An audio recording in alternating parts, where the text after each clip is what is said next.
Es que me autoriza la compañera del Zoom. Bueno, es la verdad un encuentro sumamente especial porque tenemos la presencia de Sabino Vaca Narvaja. Bueno, es nuestro actual embajador en la República Popular China, lo es desde abril del año 2021. Bueno, no voy a ahondar en el amplio y profundo currículum de Sabino, licenciado en Ciencia Política por la Universidad Nacional de Lanús, con un posgrado en Defensa en la Universidad de la Defensa Nacional, profesor universitario, en fin, con amplio recorrido en el campo diplomático. Y sobre todo la invitación a conversar con Sabino es una invitación a dialogar, a reflexionar con él y sobre todo en un interés por hacerlo lo más horizontal y sobre todo para conocer sus reflexiones sobre un montón de temas y circunstancias que imagino no van a pasar desapercibidas, como nuestro vínculo o nuestra reciente inserción con los BRICS, sobre todo también para pensar el rol de la Argentina en términos geopolíticos y su vínculo político, social, cultural y económico con China, en el medio obviamente de una circunstancia, de una coyuntura electoral que nos trasciende y obviamente nos interpela en términos de modelos de país que se ponen en juego. Y en fin, y sobre todo también de circunstancias que lo interceden al propio Sabino. Sabemos que, bueno, en estos últimos días ha estado reunido en Mongolia incluso con el Papa Francisco, así que obviamente circunstancias que van a tener lugar en la noche de hoy. Nada, Sabino, el enorme gusto, el enorme placer de contar con vos. Como te comentaba en la previa, bueno, la idea es un espacio horizontal de debate, de conversación, de reflexión, con los tiempos que vos gustes, con la dinámica que te sientas más cómodos, obviamente con preguntas y comentarios. Te invitamos a formar parte del encuentro de hoy. Y nada, arrancamos siendo las 8:08 acá en la República Argentina. Te invitamos nada, a que abras con lo que gustes, con los temas que quieras desarrollar y obviamente lo vamos amoldando a las circunstancias que vos quieras. Así que nada, adelante y desde ya, bienvenido. Bueno, muy buenas noches para ustedes. Aquí Discúlpame, este día iba a Sabino, decir, sí, esta la- ¿cómo va? Estuve con algunos problemas, Juan no me habilitó porque estaba entrando yo por un lado y por otro. te iba a decir qué oscuro que Quería, estás, pero claro, es de noche ya. sí, aparte acá hay una tradición que Horacio González hablaba como si fuera el de Apocalipsis Now. No, yo quería hacer, antes Juan, si me permitís, Sí, una pequeñísima intervención de la enorme emoción que tengo que estés hoy acá. Mira, Sabino es una persona que viene con el tema de China hace muchísimo, cuando nadie en las esferas oficiales miraba con fuerza ese tema. Y entonces no es una persona que se dedicó a estudiarlo y a prepararse y a formarse, sino también a hacerlo. Y entonces cuando fue designado ministro, embajador en China, me parece que fue una primera coronación de una larguísima trayectoria que se viene de una persona que reúne las características que para mí necesita reunir alguien que está en la función pública, que es conocer en profundidad de lo que habla, tener mucha contracción al trabajo, pero sobre todo ser una persona con compromiso militante y con compromiso por la Argentina. Y si hoy tenemos la posibilidad de estar participando de este encuentro, también agradecértelo porque en momentos en que muchas personas no hablan, no dicen, bueno, saber de primera mano lo que está pasando en la relación entre Argentina y China es muy importante, sobre todo en la visión de Sabino, que, eh, repito, él fue el representante de, de Relaciones Exteriores del Senado de la Nación entre 2012 y 2015 y ahí le puso mucha fuerza a esta tarea. Así que no es algo que hoy él esté teniendo grandes logros para la Argentina ya, no es algo que empezó antes de ayer, sino que es el fruto de un enorme esfuerzo, un enorme trabajo y un enorme compromiso. Así que yo te quería decir muchas gracias por estar con nosotros y nosotras hoy. Gracias, Amado. No sabes lo que extraño nuestras charlas. Así que también yo estoy muy contento. Primero quiero arrancar pidiendo disculpas al espacio, a todos los compañeros, porque yo me había comprometido el jueves anterior y la verdad que me cambiaron la agenda, como bien dijo Juan. Yo además soy embajador concurrente de Mongolia y teníamos una agenda intensa en Mongolia, me cambiaron el horario, así que primero arranco pidiendo disculpas porque sé que lo tuve que suspender a último momento y siempre quise estar acá. Hace rato me está insistiendo Amado de este espacio. Y bueno, recién hoy pude conectarme, así que primero perdón por el jueves pasado no haber podido estar, pero bueno, aquí estoy y tengo 2 horas disponibles para estar con ustedes. Y como le decía Juan, me encantaría también después escucharlos a ustedes y poder responder. Yo funciono mejor con las preguntas, también abierto a que me pregunten cualquier cosa, no tengo ningún problema. Y en primero quiero hacer una observación por lo que dijo Amado con respecto al tema y a mi trayectoria con China. Primero, lo hicimos juntos, Amado, no es algo... el tema con China y todo esto que resaltó Amado, yo quiero destacar, yo cuando me dieron la responsabilidad de asumir primero como ministro, está bien lo que dijiste, Amado, porque primero asumí como ministro y luego la responsabilidad de ser embajador. Como sabemos, los embajadores políticos tenemos que hacer en el Senado una exposición, y yo arranqué la exposición contando esto, que yo sentía que esto era un logro colectivo, ¿no? Que no tenía que ver solo con mi trayectoria en los temas de China, sino con un montón de gente y un montón de equipo y un montón de compañeros que vienen trabajando el tema de China, y entre ellos, por supuesto, Amado ha sido una pieza fundamental.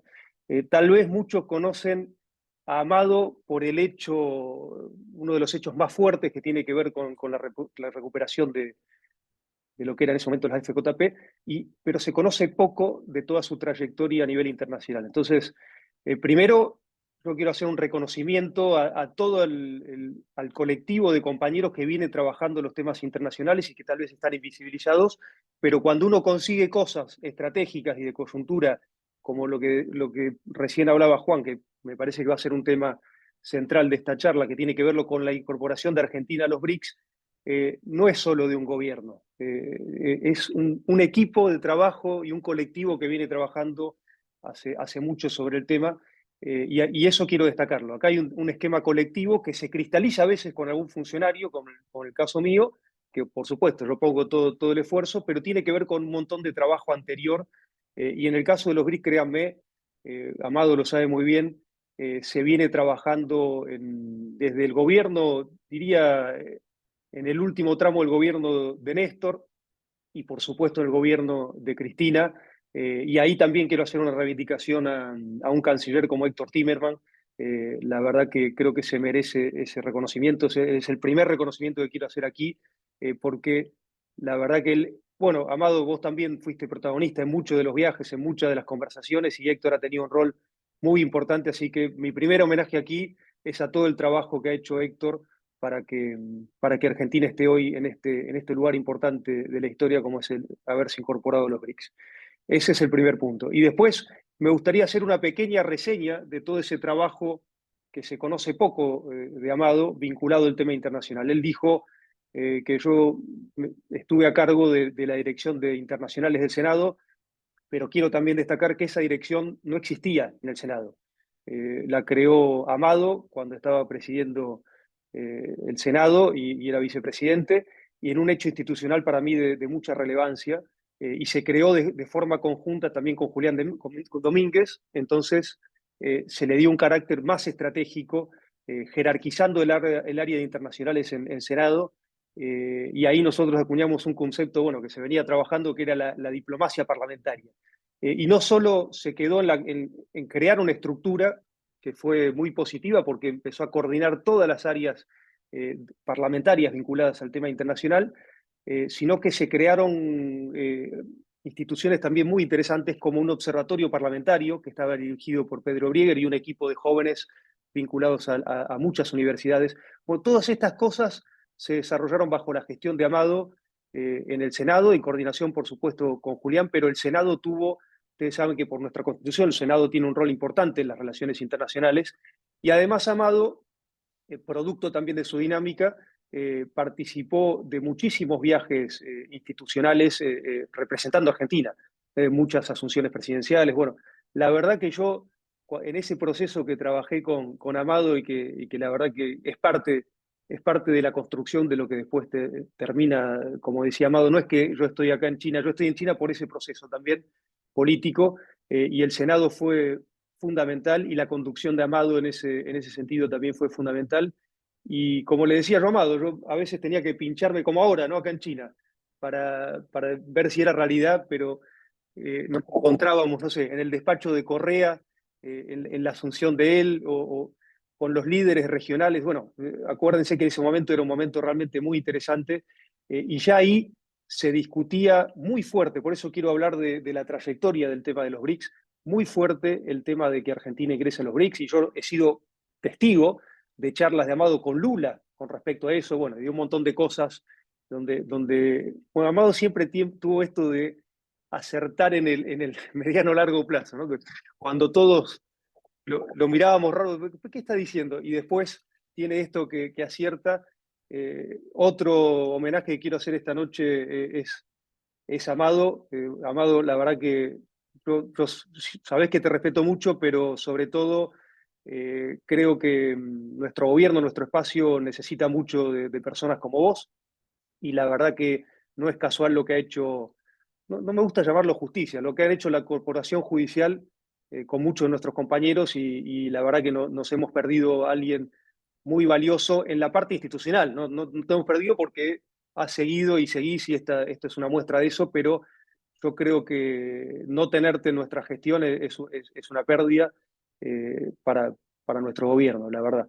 Así que otro homenaje para mí es a vos y todo el trabajo. De nuevo, yo soy producto de un colectivo, y soy producto de todo ese trabajo que has encabezado vos en el Senado. Bueno, con China hicimos grandes cosas. Acuérdense que también se generó de nuevo esto importante de generar instituciones. Se crea por primera vez el diálogo político parlamentario, ¿no? Un hecho realmente muy importante. Aquí en China la Asamblea tiene un peso muy fuerte, y, y en Argentina nosotros armamos este diálogo político que era un convenio, un acuerdo entre diputados, Senado y la Asamblea china, que en ese momento estaba Chan de Chang, que implicó un viaje con Amado, un acuerdo histórico. Aquí la Asamblea, bueno, el rango del presidente de la Asamblea es número 3, ¿no? Está el presidente, el primer ministro y el presidente de la Asamblea. Es el órgano máximo de poder político. Y bueno, y nosotros en el año, creo, Amado, 2014, se forma este diálogo parlamentario, y que hoy, fíjense, en este viaje reciente que hizo el ministro Massa, y que también encabezó una delegación parlamentaria muy importante con Cecilia Moró, y que también lo acompañó, entre otros diputados, Máximo Kirchner, fue realmente relevante para conseguir un montón de logros, y se armó la reunión con Cecilia Moró y en este caso Sauleshi, que es el presidente actual de la Asamblea, y el presidente resaltaba ese mecanismo. O sea, repito, fíjense cómo institucionalizar algo desde el Senado después causa logros muy buenos para la Argentina, por este diálogo que se inició, que implicaba una vez al año un equipo de parlamentarios y trabajar en la estrategia de largo plazo con respecto a Argentina. Entonces resalto, muchos de los logros que se están cristalizando en este gobierno tienen que ver con un trabajo previo de China, y ahí también otro gran homenaje a Néstor.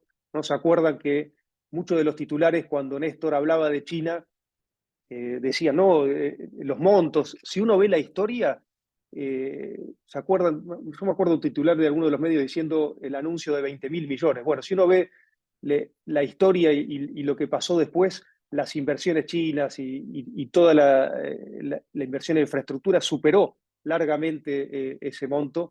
Y la verdad que la mirada también, estrategia de Néstor después de Cristina, fue clave en la construcción con China. Acuérdense que en el año 2004 Néstor Kirchner firma en ese momento el presidente era Hu Jintao, la asociación estratégica. Luego, en el 2014, ya con Cristina Fernández de presidenta, se firma ya con Xi Jinping la Asociación de Estrategia Integral. Entonces, cuando llegamos al 2022, donde Argentina se incorpora a la iniciativa de la Franja y la Ruta, yo siempre lo hablo en términos de continuidad, de nuevo, ¿no? Acá está un proyecto político que miraba la relación con China de manera estratégica y que, bueno, y este año se da un paso más en la visita de Massa cuando se firma el plan de cooperación, ¿no? Acuérdense que una cosa es ingresar a la iniciativa de la Franja y la Ruta, que después, por supuesto, estoy abierto a preguntas si quieren más detalles, y después se firma este año el plan de cooperación, que es la hoja de ruta, el instrumento bilateral principal que tenemos con China, que no solo está referido a infraestructura, sino que a 13 sectores de cooperación con China, la parte más estratégica. Y este año se cumplen 10 años del lanzamiento por parte de China de esta iniciativa, y que por supuesto está convocado también nuestro presidente a este foro que se va a desarrollar el día 17 y 18 de octubre, o sea, muy pegado a nuestras elecciones. Después también me gustaría algún comentario de ustedes para interactuar, ya que estoy muy lejos en China, muy lejos acá, y me gustaría escucharlos a ustedes. Pero acá no me alcanza, veo mucha gente conectada, no me alcanza la pantalla para ver, así que le mando saludos. Ahí lo veo, por ejemplo, a Mario Toer, que le quiero decir, yo soy politólogo y mi tesis fue usando muchos estudios de Mario sobre el presupuesto participativo. Otra cosa interesante que siempre discutíamos con Amado, vinculado a la reforma de las instituciones, ¿no? Esta cuestión de nuestros países, que tenemos que discutir la calidad de nuestra democracia, ¿no? Y en ese sentido, yo creo el único camino que veo es esto, ¿no? Profundizarla, ¿no? Buscar mecanismos que impliquen mayor participación democrática. Y bueno, acá lo veo a Toer, hago esta pequeña mención porque mi tesis fue sobre eso, sobre el presupuesto participativo, que él había trabajado mucho, y cómo buscar herramientas para ampliar el carácter democrático, porque en definitiva creo que estamos viviendo eso, ¿no? De alguna manera, para seguir hablando en términos internacionales, y con respecto a los BRICS. Yo creo que nuestra Cancillería está diseñada para un mundo que no existe más, ¿no? Si uno ve la estructura de nuestra Cancillería, y con respecto a China es más evidente, ¿no? Nosotros tenemos, y Asia particularmente, nosotros tenemos actualmente 30 representaciones, 30 embajadas en Europa y solo 15 en Asia, ¿no? Fíjense cuáles son nuestros principales socios comerciales y cuál es nuestro potencial, y ya ese número es llamativo. Después, en Cancillería nosotros tenemos una dirección, que es la Dirección de América del Norte, que se ocupa exclusivamente de Estados Unidos. ¿Sabe cuál es la dirección que se ocupa de Asia? Diallo, o sea, Asia y Oceanía. Fíjense, perdón, la dirección que se ocupa de China. Fíjense que de China la engloba nuestra Cancillería en toda Asia y Oceanía, ¿no? De ahí vemos la principal asimetría con respecto a la relación con China. Si uno ve el equipo de trabajo que yo tengo aquí en la embajada, que es muy bueno, pero es muy escaso. Nosotros tenemos la mitad de diplomáticos y la mitad de empleados locales que representaciones como Estados Unidos, que representaciones como Brasil. Brasil, en el caso de Brasil, es nuestro primer socio comercial, así que está bien, pero tenemos casi la misma representación que España, o menos que Francia y Alemania. O sea, fíjense de nuevo dónde está puesto el eje. Otro tema insólito es que la clasificación de la carrera diplomática, ustedes, acá los destinos están clasificados por A, B y C, ¿no? En ese orden, por jerarquía. China, Beijing, está clasificado como destino C, ¿no? Adivinen qué son destinos A: Europa y Estados Unidos, por supuesto. Entonces, ¿qué implica eso en la carrera diplomática? Que los equipos, el cuerpo diplomático que tengo acá, solo se queda 2 años. Imagínense, 2 años en un país como China, que te cuesta entender la idiosincrasia, entender el gran sistema burocrático confucianismo que tiene China. Entonces yo ya tuve un recambio total de mi cuerpo diplomático, porque el destino es C, se quedan solo 2 años, y por supuesto, cuando uno licita como diplomático en el destino C, después va a un destino A, ¿no? Le corresponde un destino A. Entonces, China generalmente siempre es como un puente para ir a un destino A. Entonces, imagínense el desgaste institucional que implica eso. Entonces, primer punto, yo creo que la Cancillería, que todas las instituciones, ¿no? Pero nosotros deberíamos, en términos de política internacional, hacer una reflexión muy fuerte de nuestra Cancillería, ¿no? De nuestras instituciones, porque realmente yo estoy cada día veo más que la Cancillería está diseñada para un mundo que dejó de existir, y esto se ve reflejado en los BRICS, ¿no? Cuando yo veo estas discusiones que están con la coyuntura electoral, ¿no? de si Argentina tendría que permanecer en los BRICS o no, la verdad que es realmente insólito, porque nosotros tenemos una oportunidad histórica, de nuevo, con muchos años de trabajo, con un trabajo muy fuerte de muchos de nuestros referentes políticos, que hoy se cristaliza en este ingreso. Es una oportunidad única, histórica para Argentina. Piensen que con estos 6 países que se ingresan, este grupo de países puede definir agendas globales en temas estratégicos como el petróleo, como los minerales, como los alimentos. Y acá quiero de nuevo darle otra reconocimiento a Amado. A mí me gusta, por más que no participe de este conversatorio, siempre trato de escucharlos, y lo escucho a Amado cada vez que puedo, que también participa en los programas de radio. ¡Uy! Mira ahí. Bueno, y la verdad que a mí me gusta mucho esta frase que dice Amado, no es que Argentina tiene los recursos energéticos y estratégicos para el mundo, los tenemos para nosotros, ¿no? En función, hay que ver estos recursos en función de nuestros desarrollos. Entonces, a mí no me gusta mucho esta idea de decir, bueno, Argentina puede ser un proveedor de alimentos, un proveedor de energía. Está bien, pero tenemos que empezar a razonar o a tener un pensamiento en función de nuestro desarrollo y insertarnos en el mundo en función de nuestro interés nacional, con todos los estados. Eso incluye también con China. Si algo nos enseñó este conflicto en Ucrania, es que los países emergentes teníamos un rol muy importante en el sistema mundial, ¿no? Porque ahora que están débiles las cadenas logísticas, que hay un problema con respecto a los fertilizantes, con respecto a los alimentos, entonces fíjense lo que está pasando en Europa, ¿no? Y lo que pasó al inicio del conflicto, y volvemos a las reflexiones o al pensamiento histórico, ¿no? De esto del centro-periferia, la teoría de la dependencia. En definitiva, somos países que, viste esta reflexión de los países desarrollados a costa de quién. Entonces, para mí, el tema de los BRICS me parece fundamental para pensar este tipo de cosas. Me parece que es un conjunto de países que tenemos los mismos problemas, los mismos desafíos, que por primera vez tenemos la capacidad juntos de definir de nuevo agenda global en temas estratégicos.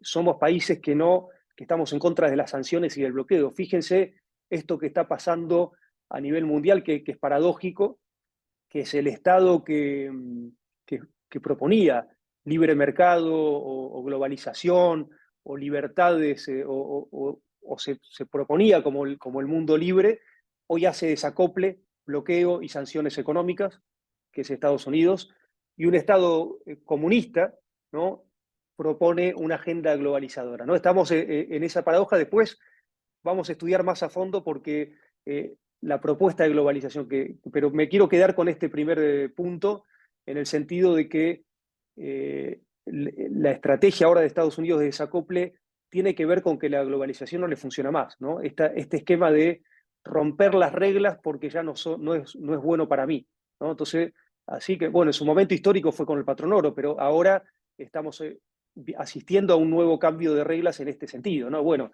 ahora el Estado, la globalización es más funcional a China, entonces, bueno, perfecto.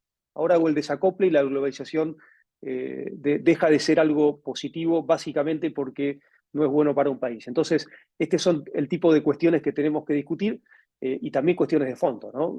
¿A qué hablamos cuando hablamos de globalización o la globalización que propone centralmente China, pero los BRICS en el sistema internacional? Y estas son las discusiones, me parece, que tenemos que dar de fondo. Y después, con respecto a China, yo creo que hay que entender que, porque se habla mucho, bueno, y hemos discutido mucho con Amado, sobre todo de Deng Xiaoping, ¿no?, de la reforma, el proceso de reforma y apertura de China, ¿no?, como si fuese ese el único punto. Y a mí me gusta más mirarlo como algo integral, ¿no? Yo creo que no hay un Deng Xiaoping si no hay un Mao Zedong, y no hay un Xi Jinping si no hay un Deng Xiaoping. Hay una cuestión integral. Y lo que atraviesa integralmente a China, créanme, que es la conducción del Estado. Yo creo, volviendo al esquema de muchos de los países de Occidente. Yo creo que el problema que tenemos y que tenemos que discutir a fondo es que en nuestros países cada vez tienen más peso las corporaciones y menos la política. Esa es la discusión, creo que de fondo, ¿no? Y tenemos que ver cómo pensamos. Bueno, yo lo planteaba en función de cambiar las instituciones de nuestra Cancillería, pero creo que hay que ir más a fondo y tenemos que pensar en cambiar las instituciones del Estado, porque si no las cambiamos, va a haber terreno propicio para candidatos como Milei, ¿no? que dicen disparates y tiene sustento. Y esto tiene que ver con la calidad de nuestras instituciones que no están resolviendo los problemas de la gente. Entonces hay que hacerse cargo de pensar y de discutir a fondo nuestras instituciones para mejorarlas en calidad democrática, ¿no? En nuestra concepción democrática. O sea, de nuevo, buscar mecanismos para involucrar a la gente. Tenemos que decir, bueno, el esquema este de representación delegada, tenemos las herramientas tecnológicas para que haya proceso de involucrar a los ciudadanos en un esquema de toma de decisiones más participativa. Yo creo que en eso es donde podemos ganar calidad democrática y respaldo en definitiva, o sea, involucrar a nuestra población en todos los procesos de decisiones. Y en ese sentido, vuelvo al tema internacional, yo creo que si uno ve la historia de China, lo que ve es eso, que la conducción es de la política. Siempre se resalta desde muchos espacios la frase de Deng Xiaoping de no importa si el gato es blanco o negro, lo que importa es que case ratones, que en realidad más que una frase de Xiaoping era una frase del pueblo, sobre todo de la región de Fujian, que se decía mucho como carácter pragmático, pero yo en uno de los foros que me tocó intervenir hice como una alusión a esto del gato blanco-negro y dije, bueno, al final el color del gato sí importaba, porque el que generó el desarrollo en China fue el Partido Comunista. Entonces, el gato el gato que consiguió el progreso de la gente fue un gato rojo, ¿no? Yo hice esta broma, pero que se refería a esto, a que la conducción de un partido político, del Partido Comunista de China, había logrado el progreso en un periodo de tiempo muy corto. En solo 40 años sacaron a 800 millones de personas de la pobreza estructural y lograron en el 2021. ¿Te acordás, Amado, cuando decíamos de estar presente en los 100 años del Partido Comunista? Bueno, nunca me hubiese imaginado estar presente como embajador, ¿no? También me acuerdo con Amado cuando iniciamos también la profundización desde el Senado bueno, con todo el plano internacional, pero particularmente con China. Participamos de los 70 años de, ¿cómo le llaman los chinos? Porque esto me interesa la particularidad, era la revolución, la guerra antifascista y la agresión japonesa. Porque también China tuvo un rol muy importante en la Segunda Guerra Mundial, tanto como Rusia. Si uno ve la cantidad de muertos que tuvo Rusia, casi 26 millones de rusos murieron en la Segunda Guerra Mundial, pero lo que se sabe poco es la cantidad de chinos que murieron en la Segunda Guerra Mundial, que supera casi 30 millones, con hechos muy fuertes, porque bueno, ellos tenían también la invasión, lo que llaman la guerra de invasión japonesa, con masacres como la masacre de Nanjing, pero ese es otro tema importante, ¿no? Uno ahora reflexiona sobre estamos hablando de las instituciones que se crean en la Segunda Guerra Mundial y fíjense, dos actores importantes han sido postergados y lo que se está tratando y lo que se está discutiendo, que para mí es altamente relevante en los BRICS, es esto, adecuar las instituciones a la dinámica de los países emergentes y a la dinámica de este nuevo orden mundial. Entonces estamos viendo los países, si querés, consolidados en este espacio del G7, que no quieren reformar los organismos internacionales en función de esta nueva dinámica mundial, y eso obliga, y yo festejo que esta iniciativa de los BRICS, obliga a que generemos nuestras propias instituciones. Entonces aparecen el Banco Asiático de Inversión y Infraestructura, que Argentina se incorporó, el nuevo Banco de Desarrollo, porque no es que los BRICS es solo una asociación de países, sino que están generando instituciones como el nuevo Banco de Desarrollo, que ahora la preside Dilma Rousseff, que tiene la sede en Shanghái, que están discutiendo una nueva arquitectura financiera mundial, no orientada en lo especulativo, sino en lo productivo. Y fíjense qué importante que es esto para Argentina. De nuevo, yo a veces aquí en China he tenido una dinámica, bueno, ya me pasaba con Amado en Senado, que por la velocidad del trabajo me impide reflexionar o pensar sobre los cambios o los acontecimientos que estamos viviendo. pero la verdad que el proceso que ha encarado China, Argentina, único en la región, de usar la moneda del renminbi para el intercambio de comercio y ahora también para las inversiones es histórico. Y yo creo que en gran medida eso también fue un catalizador de la incorporación de Argentina. Fíjense que en esta cumbre de Johannesburgo se discutieron dos temas centrales. Uno, la ampliación de los BRICS, y el otro, el uso de los BRICS de sus propias monedas para el comercio, ¿no? Que la pregunta, este era un tema, de nuevo, otra reivindicación a Amado, un tema que Amado venía discutiendo en todos los foros, bueno, por Amado es economista. Yo rescato también su actitud, su visión política más que economista. Y de nuevo, su rol internacional que se conoce poco, también tuvo mucho que ver con todo esto, y él ya venía discutiendo, yo me acuerdo, el tema de la moneda, ¿no? De por qué si nosotros, esto que también ahora salió Lula muy fuerte, es decir, ¿por qué si China es uno de nuestros principales socios comerciales tenemos que usar una tercera moneda que no es de ninguno de los dos países? No solo te reduce costos financieros, sino que te genera y te da estabilidad, y empezamos a romper desde nuestros empresarios, que es clave, esta cultura bimonetaria, ¿no? Y ahora, la verdad que Argentina en la región ha hecho un avance significativo con respecto al uso de los yuanes para su comercio, y esto nos ha conseguido tener acceso a divisas en un momento de coyuntura crítica, y lo cual, de nuevo, China hoy es el gran estado manufacturor del mundo. Imagínense si nosotros no teníamos eso para nuestras pymes, lo que era, ¿no? No tener acceso a insumos, a financiamiento para insumos para mantener nuestro tejido productivo. Entonces, de nuevo, siempre en clave de nuestro interés nacional, ¿no? Porque la relación con China nosotros la estudiamos desde ahí.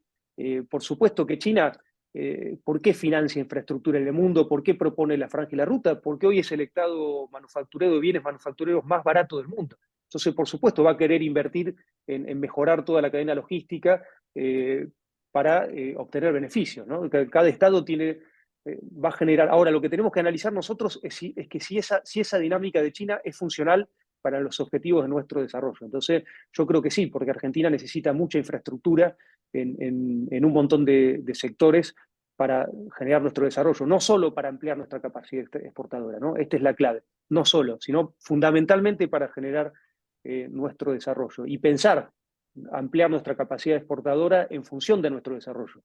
Y otro elemento central que propone el formato de cooperación de China y generalmente los países de los BRICS es esta capacidad de poder desarrollar transferencia de tecnología, ¿no? En el doble sentido, ¿no? Me parece que es clave. De un lado vemos países que están haciendo sanciones tecnológicas y de otro lado o bloqueos económicos. Esto fue otra alerta grande del conflicto para los países emergentes, fueron estas sanciones económicas, ¿no? En la región ya la vivíamos con Cuba o con Venezuela, pero la verdad que cuando se pone a escala más planetaria, yo creo que los emergentes ponen una pausa y dicen, bueno, pero si por este conflicto ahora hay este bloqueo, esto puede pasar con nosotros, ¿no? Y esto ha sido como un catalizador para rediscutir todo el tema del código SWIFT, no sé, ahí Amado creo que puede hacer un detalle más fuerte, pero para rediscutir, y yo creo que fue un catalizador para discutir el tema del uso de nuestras monedas propias, sobre todo, bueno, el yuan para comerciar, ¿no? Y empezar a salir de esta dependencia grande que tenemos de la moneda. Ahí creo que un dato de color interesante es que es cuando Krugman le dice a Milei, no, la dolarización es una locura, y le dice, tendría más sentido el euro. Bueno, si uno ve la relación que tenemos ahora, yo creo que tendría más sentido el yuan. Pero por supuesto que yo en eso, y comparto también lo de Amado, nunca hay que perder nuestro esquema de soberanía y autonomía monetaria, ¿no?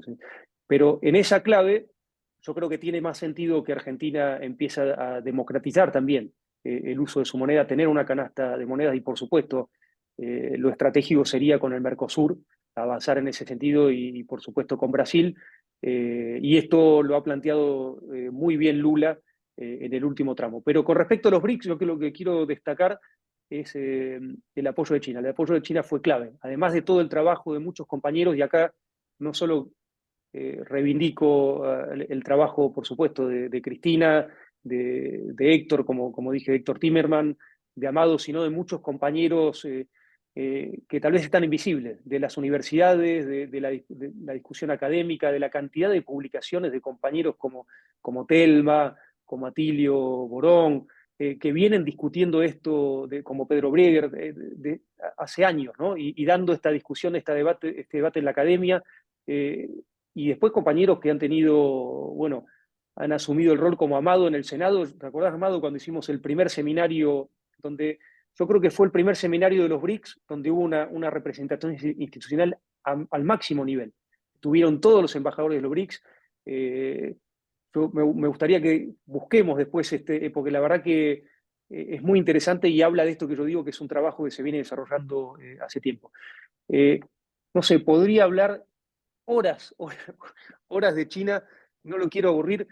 Yo propongo hacer una dinámica de preguntas porque yo me siento más cómodo respondiendo preguntas y orientándome, pero sí quería eh, hablar de esta reflexión con respecto al cambio que tenemos que hacer en nuestras instituciones vinculados al nuevo orden mundial. Yo lo que digo es cómo la Cancillería no tiene una dirección de los BRICS, ¿no? Un área de los BRICS. O sea, no porque entramos ahora, ¿no? Tendríamos que haberla tenido antes para diseñar estrategias que aceleren este proceso. Entonces, ese tipo de discusiones creo que hay que dar. Y después, permítanme también hacer una reivindicación, Amado, con respecto. He escuchado algunas críticas insólitas del apoyo de Amado a nuestro candidato. Y bueno, y yo quiero reivindicarlo, Amado, de nuevo. Cuando nadie lo decía, Amado me decía a mí: Sabino, este ataque que me están haciendo a mí no es para mí. Está dirigido a nuestras instituciones, está dirigido a Cristina. Y tenía mucha razón, Amado. Lo vemos con el resultado de este intento de magnicidio y con el resultado de lo que ha hecho la corporación judicial con muchos de nuestros compañeros. Tenía mucha razón, Amado. Entonces yo también, primero, lo que quiero decir con respecto a esto es usar un poco esto de las contradicciones principales y secundarias. Yo hago una reflexión porque tenemos que ganar, compañeros. Hay que poner todo nuestro esfuerzo.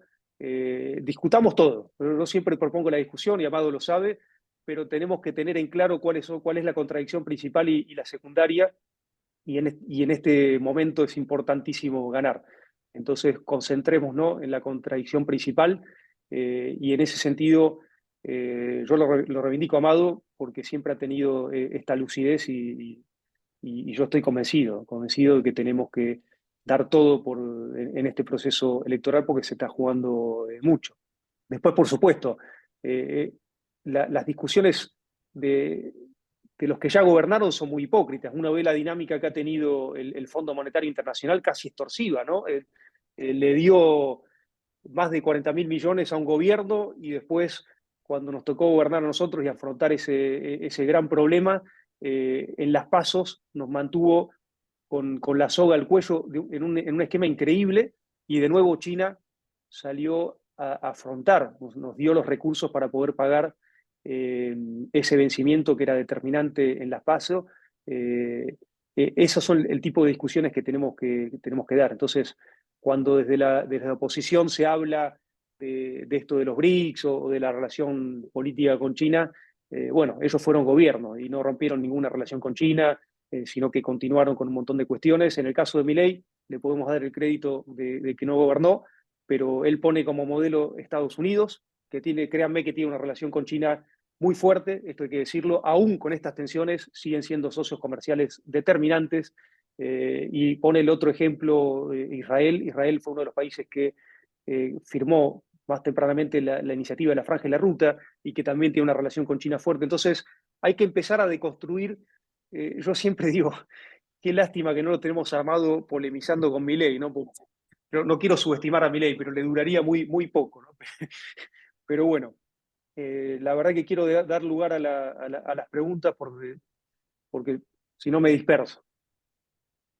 Bueno, Sabino, en primer lugar es un enorme privilegio, un enorme placer tenerte aquí. La verdad es que es un encuentro histórico para todos aquellos que organizamos esta serie de conversaciones desde hace años. Así que nada, La intención es aprovechar tu buena voluntad al máximo con todos los temas que has desarrollado en términos de agenda con China, en términos de construcciones, alianzas, el rol de nuestra propia Cancillería en el mundo actual, sus cosmovisiones, las prácticas, las propias estrategias de las grandes potencias frente a la globalización y las reflexiones sobre todo de nuestra reciente inserción al BRICS. Así que bueno, vamos a tomar este esquema de preguntas, obviamente con la intención de poder ser lo más concreto y dinámico posible, así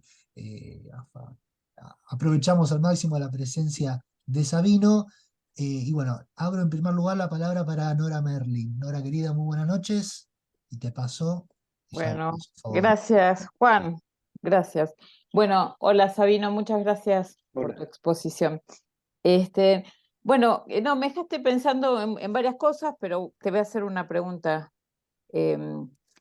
Vos decías que la Cancillería quedó vieja, que está pensada para un mundo que no existe más, que está en línea con lo que viene diciendo Cristina, ¿no? Que la democracia quedó vieja, que las instituciones democráticas y que eso genera insatisfacción democrática. Ahora, también vos decías que la relación con China está en la línea del cambio hegemónico mundial y que permite definir la agenda global en temas estratégicos, y eso obviamente colabora, o se podría decir así, la ruta, no sé si está bien dicho, pero la ruta de la seda permite iluminar la ruta emancipatoria, por lo menos de la región, o colabora en ese sentido, y no es casual que la derecha de acá está indignada, ¿no? Ahora, la pregunta, todo esto, por supuesto, como tiene que ser, surgió superestructuralmente, por arriba, obviamente, ¿no?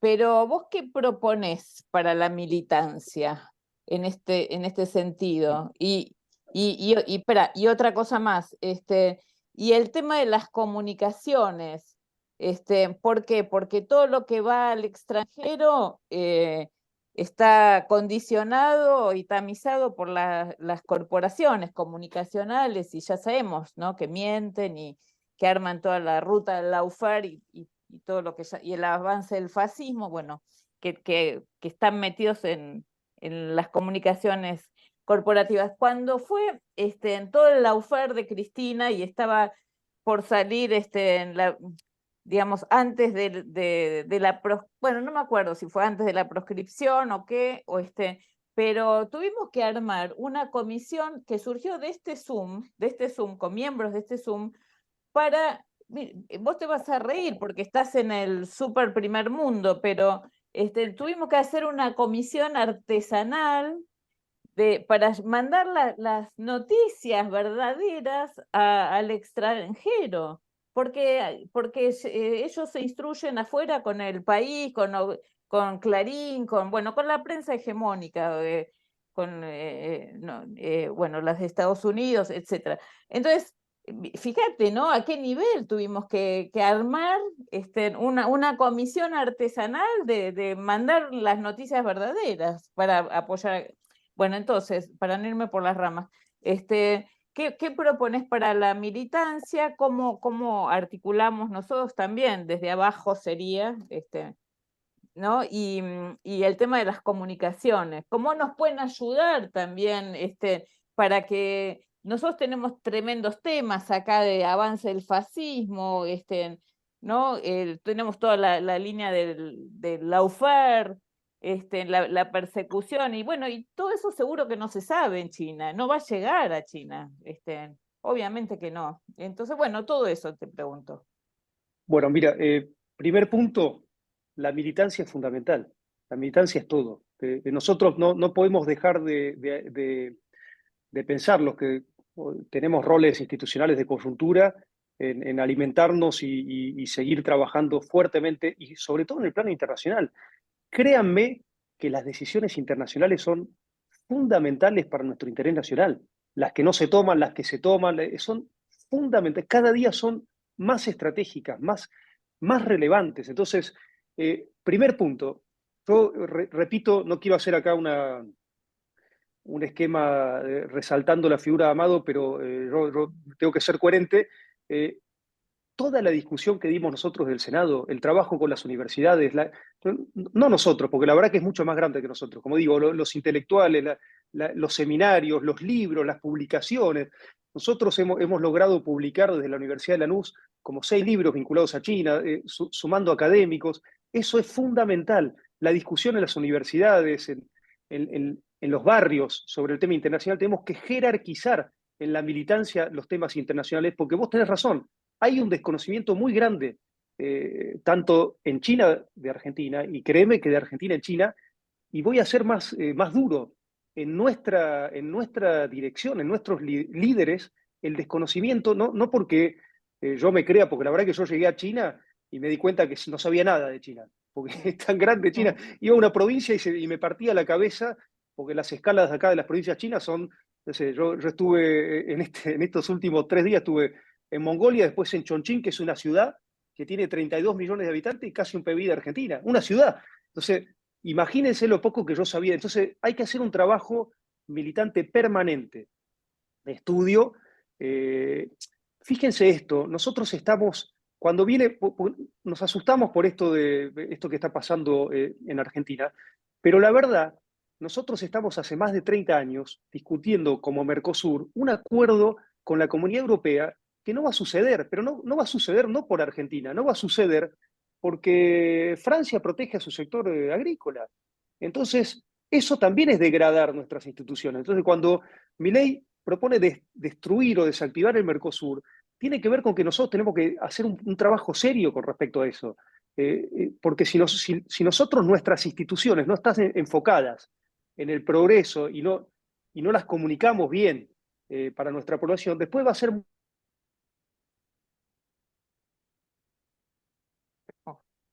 Se congeló, a ver, Sí, se congeló. se congeló. A ver, esperemos un segundo, a ver La si... militancia es Ahí está. en la construcción de sentido, primer punto, con respecto a eso. Después, con respecto al tema del Lawfare, yo comparto también. Ustedes saben, yo tengo una causa judicial. Esto es increíble, pero bueno, no es increíble.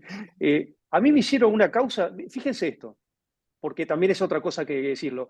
Todos los temas con China son problemas geopolíticos, ¿no? 5G, hidrovía, defensa. En algún momento yo lo digo en broma, pero en algún momento nos van a decir, che, exportar soja es un tema geopolítico porque contribuye con la seguridad. Nos han puesto arrinconados en una situación que es insólita. O sea, ya no podemos estamos como a la defensiva. Entonces, de nuevo, es fundamental el trabajo militante para tener herramientas, para tener contenidos, para debatir. ¿Cómo puede ser que nos discutan el tema del Observatorio del Espacio Profundo? ¿Cómo puede ser? 2 veces fue al Parlamento. En el gobierno de Macri lo pasaron de nuevo. Estoy hablando de la base de observación del espacio profundo que está en Neuquén, que fue 2 veces votada en nuestro Parlamento y que acusan de... Y la verdad que gracias a eso somos parte del programa espacial que está desarrollando China. Entonces, nos discuten sobre esa base de exploración de espacio profundo, pero teníamos una en Malargüe de la Comunidad Europea y nadie decía nada. Aún cuando Inglaterra era parte de eso, porque era parte de la Comunidad Europea. O sea que fíjense cómo nos corren con discusiones y estamos como a la defensiva en la relación con China. Repito, entonces resulta que nosotros no podemos hacer una planta de fertilizante porque es un tema geopolítico. No podemos, obviamente la causa que tengo yo está vinculada a la hidrovía, pero fíjense que insólito, tomando una nota de la empresa que estaba interesada en la licitación de la hidrovía, dirigida, yo lo único que hice fue recibir una nota que estaba dirigida a Meoni, que era el ministro de Transporte, y yo incumplía mis deberes de funcionario público si no remitía esa nota a la Cancillería, como corresponde, donde es una nota pública, no es nada secreto, donde se planteaba el esquema y la necesidad de entrar en la licitación de la hidrovía.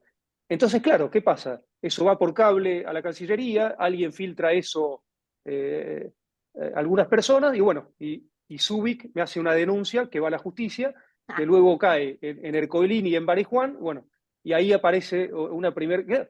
Fíjense, si yo no hubiese tenido el antecedente de todo lo que le hicieron nuestros compañeros, créanme que muchos de los funcionarios se asustan, y logran lo que dice Cristina, de que están como paralizados. Con miedo, Entonces, sí. esto es el Laufer, lo más complicado del Laufer. Yo soy fanático del Eternauta, de Oesterheld, y entonces siempre uso una analogía. ¿Se acuerdan de lo que era la glándula del terror que tenían los manos? No sé si leyeron ustedes. Sí. Lograron implantarnos una glándula del terror. Entonces no podemos imaginarnos desafíos porque se nos activa la glándula del terror y nos autodestruye. O sea, fueron muy, muy efectivos. Para mí, eso es lo más peligroso del Laufer. No, lamento a las personas que sufrimos de eso, pero lo más peligroso que nos instauraron como sociedad y a los funcionarios una glándula del terror que se activa cada vez porque la verdad que la han pasado muy mal nuestros compañeros. Entonces, y lo que han hecho es un ejemplo, una carnicería con respecto a eso, que pega muy fuerte. Entonces, volvamos al tema de lo estratégico con China, miren, o con Asia también. Yo pienso solo, no sé, lo he hablado mucho con Amado, 4 sectores, ¿no? Por ejemplo, fertilizantes. Nosotros hoy, Argentina hoy, producto de la situación mundial, está importando fertilizantes. Podría producirlos, ¿no? Por ejemplo, esta inversión en Tierra del Fuego implicaba del gas generar urea, y no solo abastecíamos a nuestras necesidades locales, sino que podíamos exportar.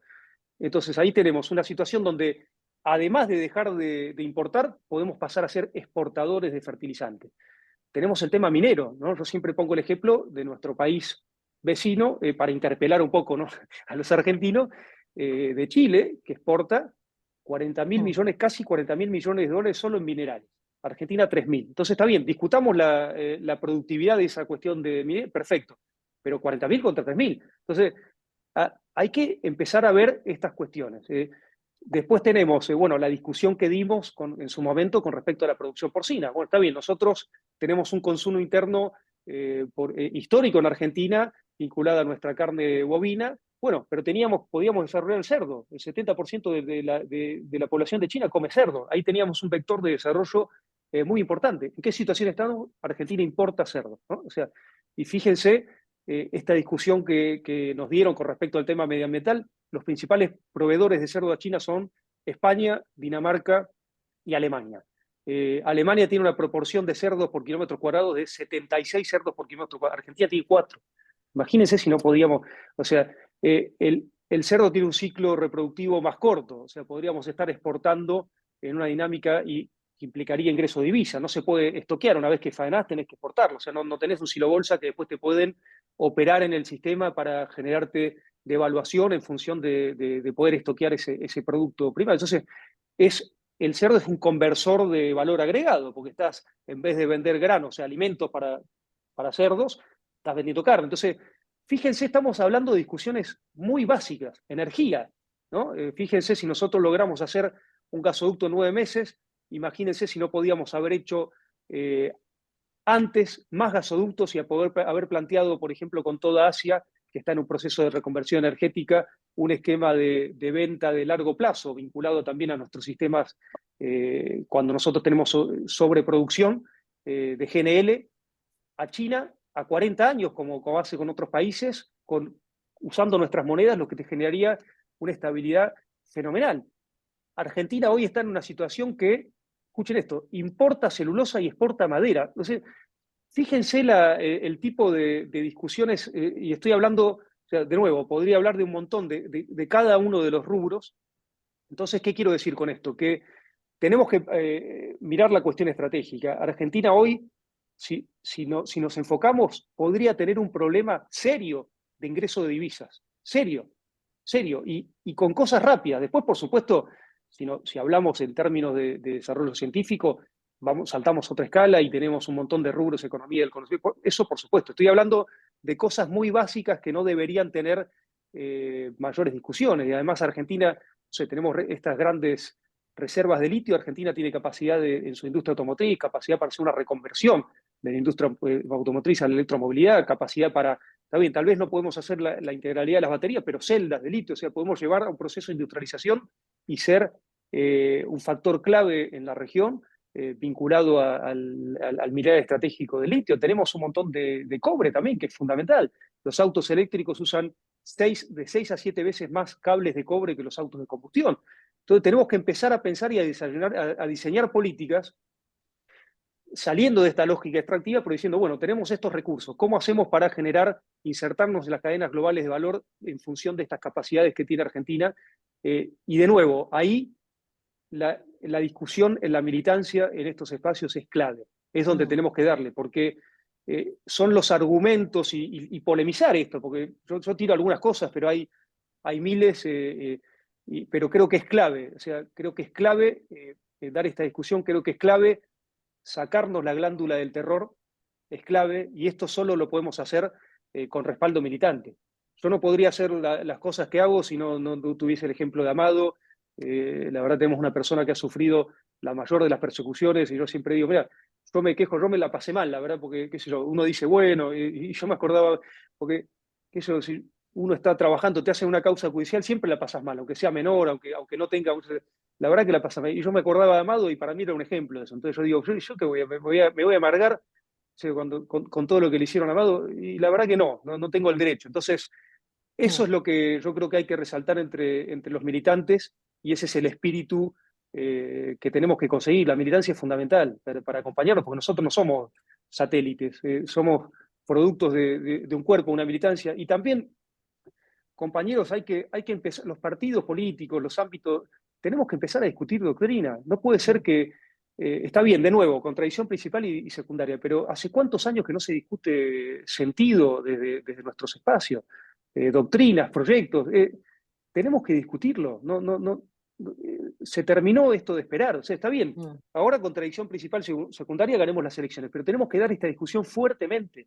Tenemos que volver a discutir sentido y volver a discutir políticas, volver a discutir planes quinquenales, por lo menos, porque si no nos vamos a ir de coyuntura en coyuntura y vamos a estar siempre discutiendo cuál es el mejor candidato, cuál es ese.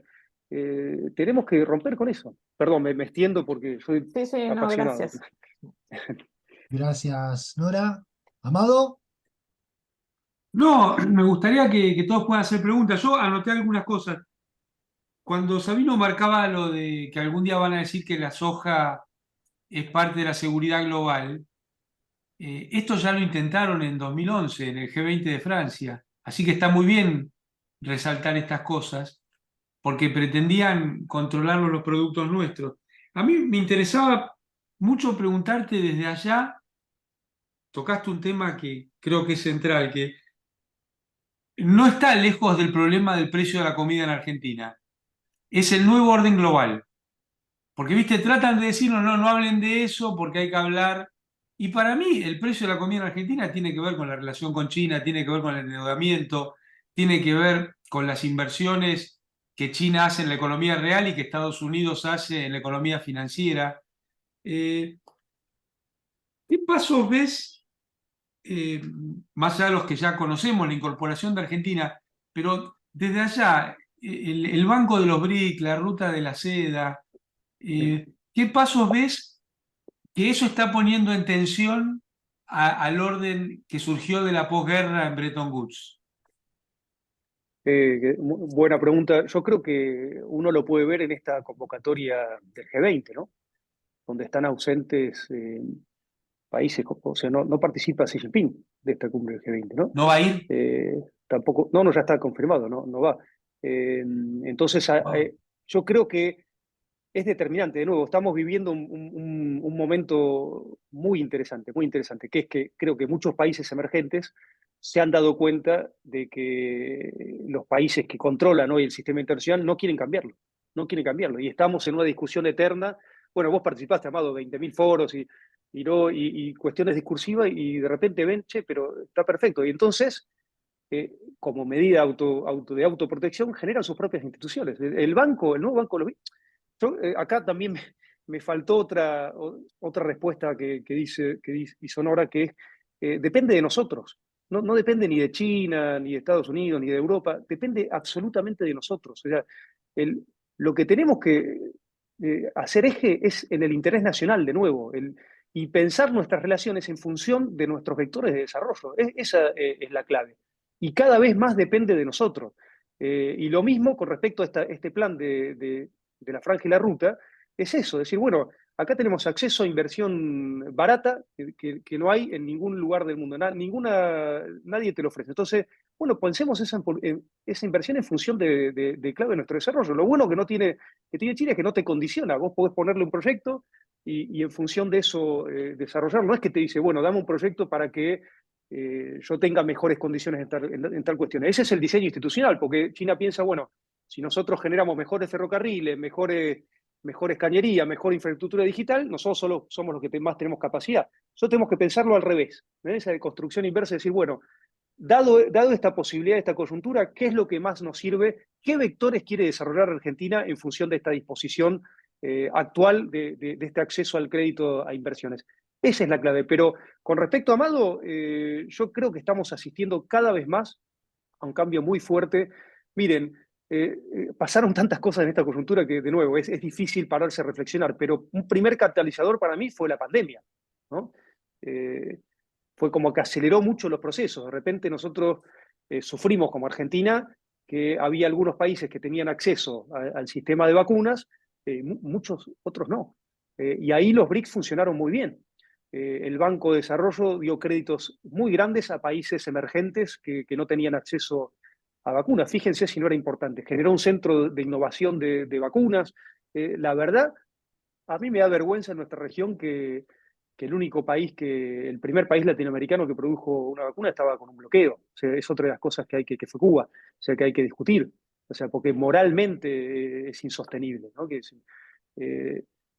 Y eso yo creo que es importante, porque, bueno, y creo que el tema de la pandemia cataliza ese proceso, ¿no?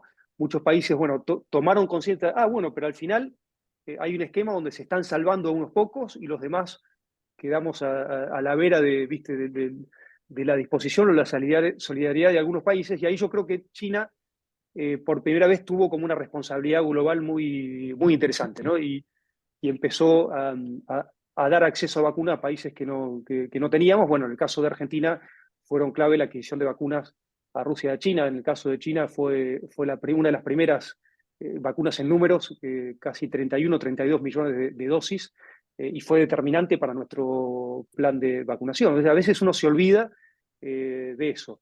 Y el otro catalizador, yo creo que fue el tema de nuevo del conflicto bélico, porque también mostró, ya, bueno, pero acá hay sanciones unilaterales en función de cómo se. Y eso fue como una alerta para todo. Entonces, yo creo que lo que le ha pasado a China también con la escalada de sanciones tecnológicas, acuérdense que hoy China tiene muchas empresas tecnológicas que están bloqueadas. De nuevo, este espíritu de, bueno, el Estado que proponía universalizar la libertad, ¿no? El modelo, si quieren, de Milei, está planteando, hace sanciones, bloqueo tecnológico. Bloqueo tecnológico, la tecnología es desarrollo, compañeros. O sea, si haces bloqueo tecnológico, lo hace además porque está rezagado, para hablar en un ítem que es telecomunicaciones.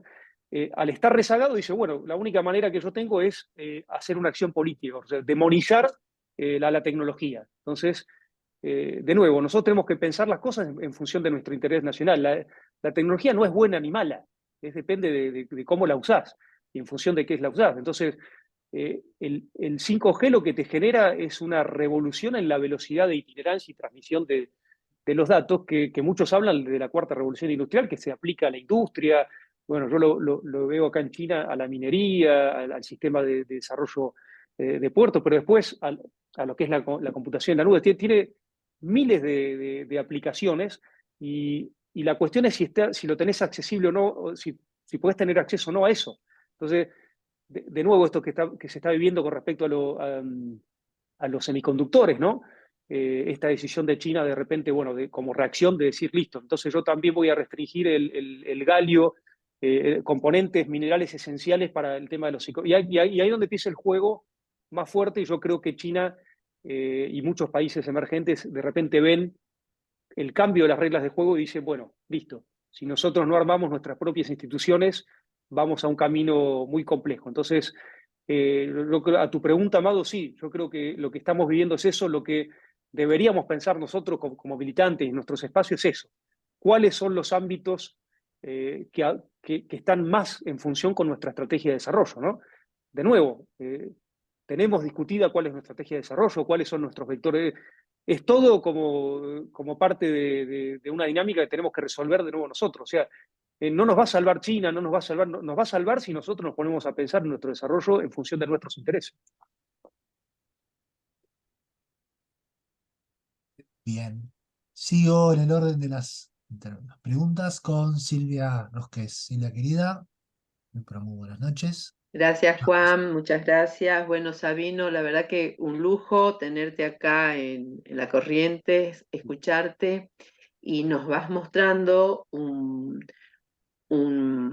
panorama que nunca hemos tenido posibilidades de hablarlo con alguien tan directamente y que conoce de esta situación, así que muchísimas gracias.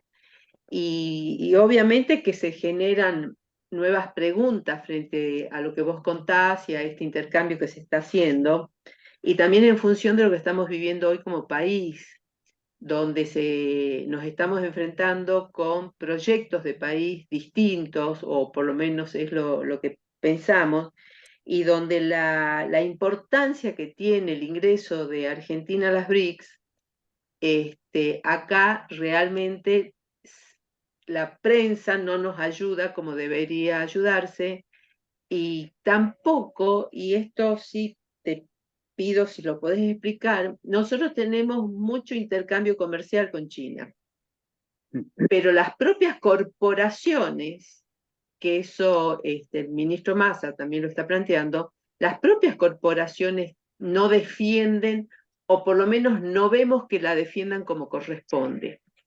Y por otra parte, para construir o fortalecer la soberanía alimentaria, principalmente en nuestro país, que tenemos un gran porcentaje, casi un 50% de nuestro país, de quienes vivimos acá, especialmente niños y jóvenes, están por debajo de la línea de pobreza, es fundamental para nosotros poder producir alimentos. Y con China se comenzaron con algunos convenios, bueno, estaba el tema de los cerdos, que vos recién los planteaste, y otros más, y eso no avanza. Y no avanza porque acá creo yo que también hay una política pública que pone, digamos, a trabajar estos temas o en la justicia o en las grandes corporaciones, y no como cuestiones políticas. Digo, ¿se conoce todo este trabajo que se está haciendo y cómo hacemos para compartirlo con nuestros compañeros de militancia, ¿no? Y no solamente de militancia, con todo el pueblo argentino? Porque también hay un tema que el pueblo no piensa como pueblo, en el sentido de las necesidades, de las reivindicaciones, de que sabemos que tenemos grandes problemas de injusticia, falta de equidad, desigualdad, pero tampoco lo estamos tratando como corresponde.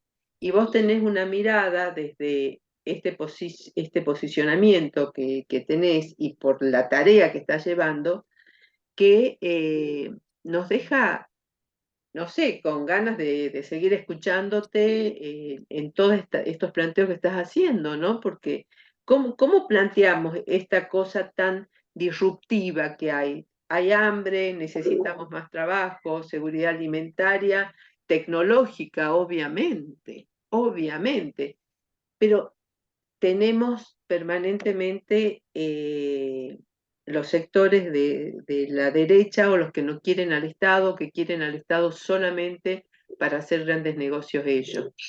Y ahí aparece esto de los funcionarios que no funcionan, y aparece tal vez la glándula del miedo que vos recién nombraste, ¿no? Que yo creo que es muy importante señalar esto, porque a veces uno no lo piensa, pero hay que trabajar sobre eso, y el mejor trabajo es políticas públicas claras, me parece, y militancia.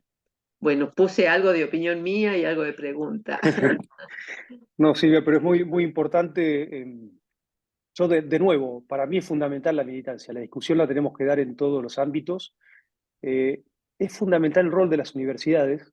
Sí. Es muy importante el rol de las universidades en vínculo con la militancia, y, de nuevo, generar, porque yo me acuerdo una frase, creo que era de Rafael Bielsa, que decía: la Argentina está sobrepensada y subejecutada, ¿no? Y la verdad que siempre me gustó mucho. tenemos un montón de científicos, de pensadores, la verdad, acá mismo, yo veo, no puedo nombrar a todos, pero gente que yo realmente admiro, lo que tenemos que generar es ese puente, porque la única manera de desarmar esa glándula del terror es que también los funcionarios veamos que hay un respaldo de nuestra militancia, que a veces eso también es difícil de ver por la coyuntura, y yo de nuevo, yo agradezco este espacio, fíjense lo que demoré yo en incorporarme acá, pero por el tiempo, por la dinámica, y yo creo que hay que darse ese espacio, hay que exigirlo de nuestros funcionarios, y tenemos que generar eso.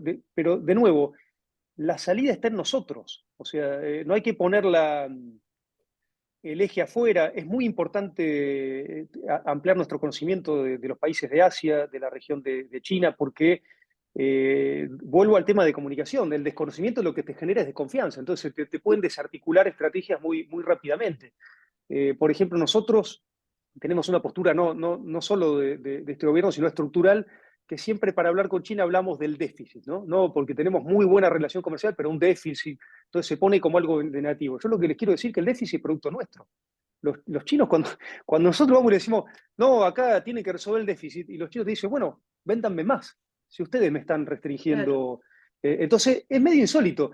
Y de nuevo, y retomo lo que decía Amado con respecto a los alimentos, a mí me da vergüenza, a nosotros nos tiene que dar vergüenza como militantes, como dirigentes políticos, que un país que tiene capacidad para producir alimentos para 400 millones de personas, tengamos gente con hambre o gente en pobreza. Realmente nos tiene que dar vergüenza y que nos tiene que interpelar.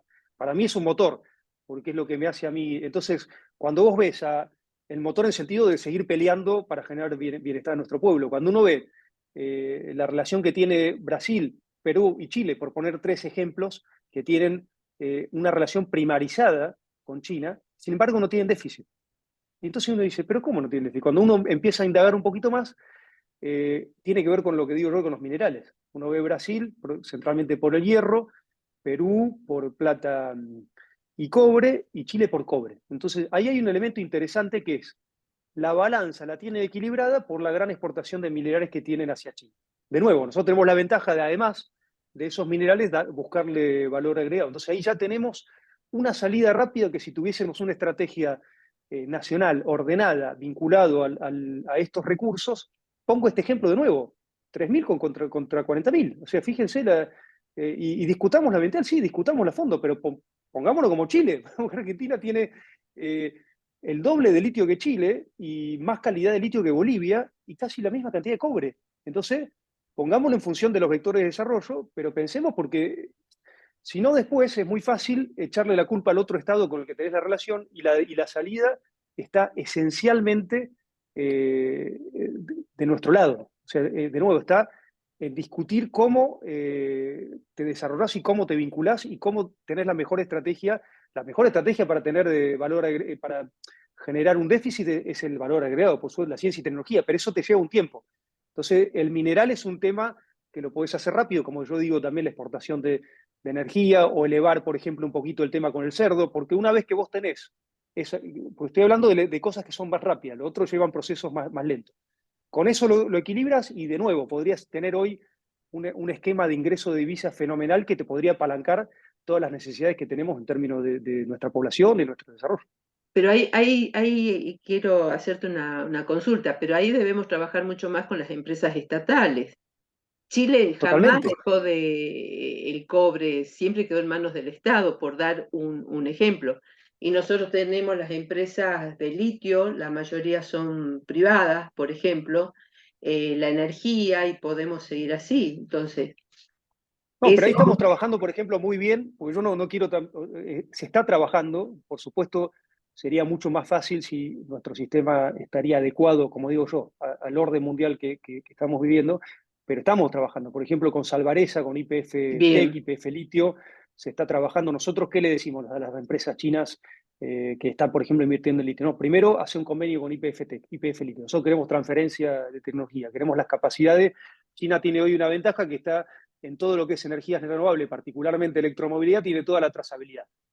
Produce minerales, produce baterías eléctricas, produce autos eléctricos y tiene toda esa cadena. Entonces, bueno, perfecto. De nuevo, las condiciones las ponemos nosotros. Lo bueno que tiene China es que vos le ponés esas condiciones y lo acepta. Esa es la parte positiva, pero el problema es de nosotros. Es decir, che, viene una empresa del sector privado chino y decir, no, no, primero anda con IPFTEC. Yo quiero Perfecto. que empieces que queremos obtener capacidades técnicas para que IPFTEC ahora se está metiendo. Yo coincido con lo que decís vos, es clave. Lo mismo con el tema del Shales, el GNL. YPF tiene un rol para jugar clave. Hace poco estuvo Pablo González y vio el interés que tenía China, las empresas grandes estatales, con respecto a eso. Entonces, de nuevo, lo que no podemos pensar es que el sector privado va a diseñar políticas para mejorar las condiciones de nuestro pueblo. No, no existe eso, muchachos, no existe. Eso lo tenemos que pensar desde el Estado. Entonces, de nuevo, yo por eso me encantaría una bilateral de Amado con Milei, porque te juro que los argumentos de Milei son tan insólitos que le daría así como 2 o 3 cachetadas. Por ejemplo, vos decís, no, no tendría que estar el Estado, uno de los argumentos es que dejen, en la relación con China, como es comunista, dejarlo al sector privado. Fíjense, hace poco en el viaje que hizo Massa acá a China, que fue un viaje realmente integral, estuvo Bailo, ¿no? El secretario de Agricultura. Para ampliar mercado, hicimos una cosa histórica que es ampliar a menudencias, porque está bien. Esta es una cosa inteligente, decir, bueno, acá nos impacta el tema, pero acá en China se come todo, desde garras de pollos hasta todas las menudencias, y eso no impacta tanto el mercado interno. Bueno, se abrió ese mercado. No se imaginan el trabajo estatal que hubo que hacer para abrir ese mercado, entre el SENASA, la GAC, que sería, o sea, el Estado es fundamental Claro. para las relaciones y para mejorar el entorno de los privados. Entonces, tarea militante, y tenemos que empezar a deconstruir esto, decirle, empezar cuando nosotros decíamos, no, las fuerzas del sector productivo, no, muchachos, el Estado es el que pone el rol determinante en las capacidades productivas. Es así. Esto, bueno, está en las bases históricas del peronismo. Hasta hay un video muy gracioso del propio Obama, cuando es candidato, me acuerdo, alguien del sector privado le interpela y él dice, pero ustedes, ¿cómo se creen que está? El Internet, ¿quién se creen que lo creó? ¿No? Como diciendo, cuando Claro. hablaba de...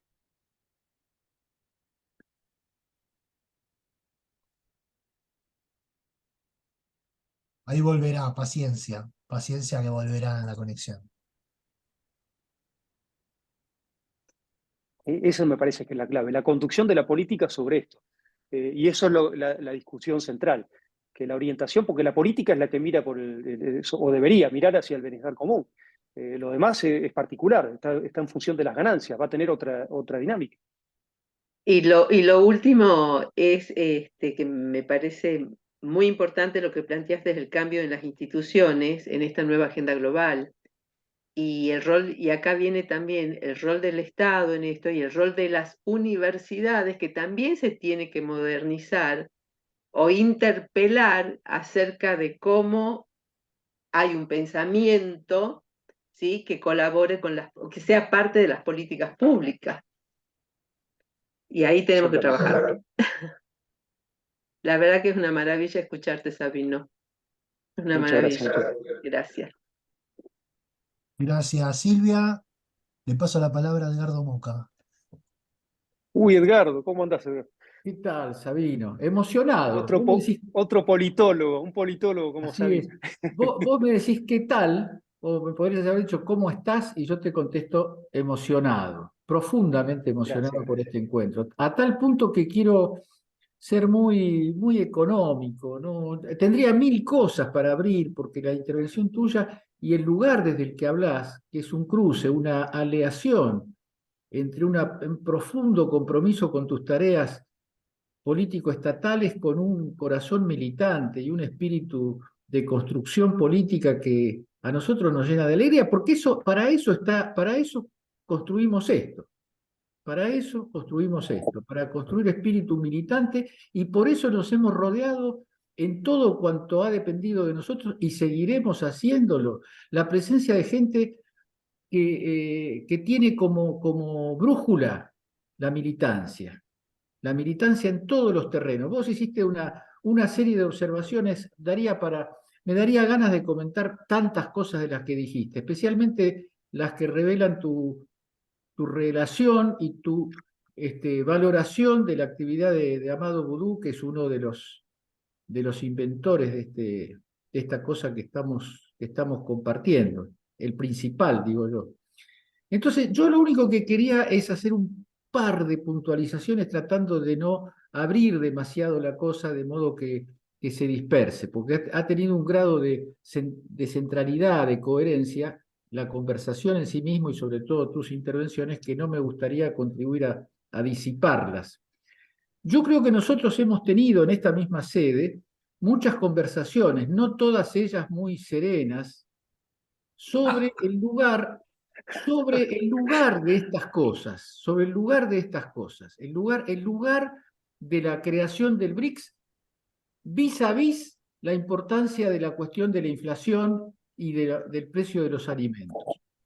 Entonces yo te pediría que por ahí pase una reflexión más si eso es posible, porque si algo nos enseña la historia china, es la paciencia y la constancia en el trabajo sobre ciertos pilares de la construcción del Estado chino y del lugar de China en el mundo. China mide su historia no por lustros o por décadas, ni siquiera en siglos. China mide su historia en milenios y tiene mucho más que una capacidad de operación estratégica en el plano internacional. Tiene un sentido de lo humano, con todas las contradicciones que gracias, por ejemplo, a Mario Toer, que ha trabajado mucho estos temas en términos académicos, intelectuales, él nos ha revelado cómo es el fuerte debate interno de China.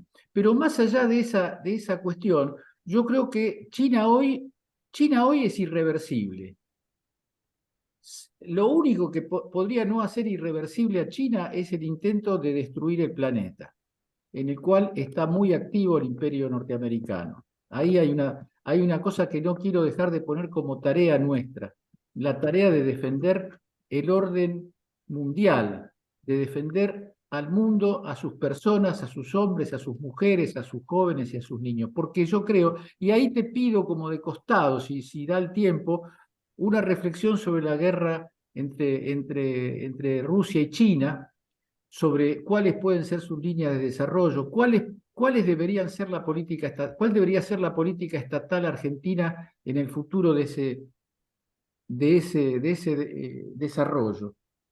Bueno, yo tengo anotado como 15 cosas más, pero lo principal ya lo dije, Sabino, lo principal es el agradecimiento por la tarea que desarrollás y por esta noche de reflexión, de amistad, de compromiso que nos has prodigado. Muchas gracias, Edgardo. Bueno, primero también nombrarte porque sos parte de los referentes nuestros intelectuales. Ya te digo, seguro me estoy olvidando de un montón, pero la verdad que también, acordate que con Amado nosotros teníamos un grupo ahí de politólogos con Atenea que te quieren mucho y que vos fuiste parte también de esa construcción, que eran parte del observatorio, y yo siempre voy a valorar a la gente como vos, como Amado, como muchos de los militantes que nos han dado lugar y espacio. Pero yo no estaría acá si Amado no me hubiese nombrado director de Relaciones Internacionales y si no me hubiese brindado generosamente el espacio y yo siempre valoro eso. Y vos también, Edgardo, yo lo sé porque el grupo que trabaja mucho, militante en las universidades, como el Grupo Atenea, vos siempre fuiste muy generoso, así que yo primero quiero valorar eso y de nuevo, la militancia es fundamental porque es lo que te da respaldo para poder hacer cosas, desafíos o para poder romper esta glándula de terror que la pongo como imagen. Después, yo voy a hacer una pequeña digresión. Primero, no hay que tenerle miedo a la polémica y a la discusión fuerte. Yo a veces escucho, a mí me encanta porque yo crezco en la discusión. Amado sabe, acá podemos, bueno, ahora estamos como en un idilio porque yo la verdad que quiero hacer como un homenaje a Amado, pero las cosas y el nivel de discusión que hemos tenido con Amado, pero no te puedes dar una idea, digamos, porque yo soy también medio, viste, medio necio. Bueno, la mayoría de las veces Amado tiene razón, pero en esa discusión hay una construcción. Entonces, el primer punto, no hay que tener miedo al debate, hay que discutir, siempre hay que discutir, siempre hay que entre comillas, más entre compañeros, porque la verdad que es la única manera de poder crecer o poder ampliar tu conocimiento, ¿viste? Entonces, eso por un lado. Y en función de ese debate, yo me permití decir una sola palabra con respecto para mí no hay nada irreversible. ¿no? Primer punto, ¿no? No hay nada irreversible y bueno, eso lo pudimos ver en Argentina, ni siquiera el esquema chino es irreversible. Nada, no existe la irreversibilidad, ¿no? A mí era algo que no me gustaba, ¿se acuerdan cuando teníamos la consigna irreversible? Y digo, muchachos, lo único irreversible es la muerte y en algunas teorías filosóficas tampoco, ¿no? Entonces no existe lo irreversible. Eso es lo más cercano a el fin de la historia, no sé. Es una cosa que tenemos que, para mí, pelear en términos conceptuales, ¿no? La palabra irreversibilidad no existe porque la historia es dinámica, es una construcción permanente y hoy tenemos esta coyuntura que decía nuevo, en términos filosóficos, bueno, tenemos un Estado de carácter comunista, con fuerza y presencia de conducción estatal y que está proponiendo una globalización, y del otro lado tenemos un Estado que se decía que tenía esos valores, que una cosa que vos hablaste que me parece muy interesante de analizar es esto, ¿no? El rol de las potencias. Entonces, acá yo creo que la esencia de este conflicto tiene varias aristas, ¿no? Pero para hacerlo más general, la esencia central es que hay un país que dice, che, Estados Unidos dice, la globalización ya no me es beneficiosa, ¿no? Y encima ahora empieza a haber saltos tecnológicos, que es lo más peligroso, ¿no? Acá se activa, vos que sos politólogo, te acordás de la famosa trampa de Tucídides, por el historiador de la guerra, de la historia de la guerra del Peloponeso, donde está esta guerra preventiva que le hace Atenas a Esparta, ¿no? Bueno, lleva un montón de análisis vinculado a que, bueno, se está desarrollando, entonces el hegemón dice, no, listo, pum. De nuevo, esa es una mirada, vos hablaste también del esquema milenario de China, una mirada muy occidental, muy conspirativa, de decir, bueno, si hay una potencia es porque nos va a complicar, nos va a matar, la potencia tiene un esquema imperial, y yo creo que estamos acá ante otra naturaleza. China tiene una idiosincrasia que su figura central es una muralla, es defensiva, es una sociedad que inventó la pólvora para fuegos artificiales, o sea que no tiene una historia belicista, como sí la tiene Occidente, de permanente conflicto. Entonces, ahí hay que entender también el carácter filosófico para entender la propuesta global que plantea China, en un esquema donde se imbrinca, como decía vos, la filosofía del taoísmo, porque no es solo la conducción comunista, sino se meten un montón de cuestiones de China, que China, ya el ideograma de China, que son dos ideogramas, que es Zhongguo, que es Zhong es la mitad, Guo es nación, o sea, ellos ya se pensaban como una entidad en sí misma por el tamaño que tiene China. Entonces, de nuevo, otro punto clave que vos nombraste, el tema alimentario. China es uno de los países más grandes. Ahora, solo el 12% del territorio chino es cultivable. Fíjense este dato, solo el 12%. Es llamativo. Entonces, ahí tienen un esquema de dependencia muy fuerte. ¿Qué hace China? De a poco va orientándose al esquema del desarrollo tecnológico, y dice, la única manera de sobrellevar esto a una población tan grande es el tema de avance tecnológico, porque de otra forma, y ahí donde América Latina juega un rol clave, porque esta dependencia y este esquema de seguridad alimentaria la va a tener permanente China, hasta que, bueno, hasta que dé un salto de, no sé, de que generemos alimentos sintéticos, pero estamos lejos todavía. No quiero de nuevo, no quiero decir que se... pero lo que voy es que esto también nos genera, tenemos que pensar esto en función de nuestra fortaleza. Países grandes productores de alimentos, bueno, acá tenemos una fortaleza en la relación con China, que somos fundamentales para su seguridad alimentaria, fundamentales, estratégicos. Y esto va a ser para largo porque, de nuevo, solo el 12% es cultivable y estamos hablando de una población que tiene 1.400 millones de habitantes. Después lo que contabas de Tover y del análisis, por supuesto que acá hay contradicciones, todos los procesos fueron difíciles, pero lo que tiene China es que en este periodo ha hecho un crecimiento, yo creo que como pocos países en el mundo, ¿no? Un crecimiento tan grande, y ese crecimiento tan grande ha generado muchas asimetrías, muchísimas asimetrías. Entonces, acá la conducción, sobre todo del periodo de Xi Jinping, ha hecho un trabajo muy fuerte para reducir esa asimetría, porque este desarrollo generó también una riqueza obscena acá. O sea, acá tenés un parque automotor, no me acuerdo, cuando, como dice Amado, cuando llegué como ministro, yo alquilaba un departamento y en el estacionamiento había, no sé, de repente 2 Porsche, o sea, Ferrari, ¿viste? Y le digo a un vecino, pero ese es el mismo auto, le digo, el mismo color, tenés 2 autos iguales. Me dice, no, diferentes placas, me dice, ¿viste? Por la circulación. Entonces, también hemos llegado acá. Este crecimiento ha generado una riqueza desmedida y bueno, fíjate que hoy el turismo emisor de China es el que más gasta promedio en el mundo y tenés bienes de consumos. Cuando Trump le dice a sus empresas, che, ahora viene el desacople y quiere, por la vía política, quiere que vuelvan a Estados Unidos, las empresas se dan vuelta y dicen, pero estás loco, si yo donde más vendo iPhone es en China. Es el doble de tu mercado. Claro, de nuevo, las empresas piensan en las empresas. Le está pasando, miren qué importante esto de las corporaciones, le pasa a Estados Unidos, donde las corporaciones empiezan a decidir su política. Este es lo que estamos viendo, que es el activo que tiene China, que en definitiva en el último eslabón la política decide sobre la economía. Te pongo un ejemplo, cuando yo llegué acá, que todavía era ministro, tenemos este primer vencimiento acuérdense que los tramos del swap estaban desacoplados. Entonces, había un primer vencimiento del segundo tramo. ¿Por qué? Porque además de la bomba que nos habían dejado con la deuda, Sandleri se había atado el segundo tramo del swap al acuerdo stand-by con el FMI. O sea, imagínense la responsabilidad. Entonces llegamos y, ¿qué te decía el presidente del Banco Popular de China, que es el homólogo del Banco Central? Acá está un acuerdo, es un acuerdo estatal. Ya está, esto es una cuestión técnica, ya está caído. Bueno, ¿cómo se desactivó? Se desactivó por vía política. Entonces, de nuevo, China puede romper, si querés, la dinámica, porque tiene muchas estructuras que son, si querés, liberales en la forma de pensamiento. ¿Y ahí se cortó? ¿Pasó algo? ¿Qué pasó? Ah, no. A ver. Me ven, ¿no? Me escuchan. Entonces, lo que... Esperen, que me distrae la pantalla. Sí, perdón, alguien compartió pantalla para un segundito. Perdí la imagen, Juan. Sí, algo pasó. Ahí está. Ahí está. Ahí está. Bueno, ahí estaba embalado. Y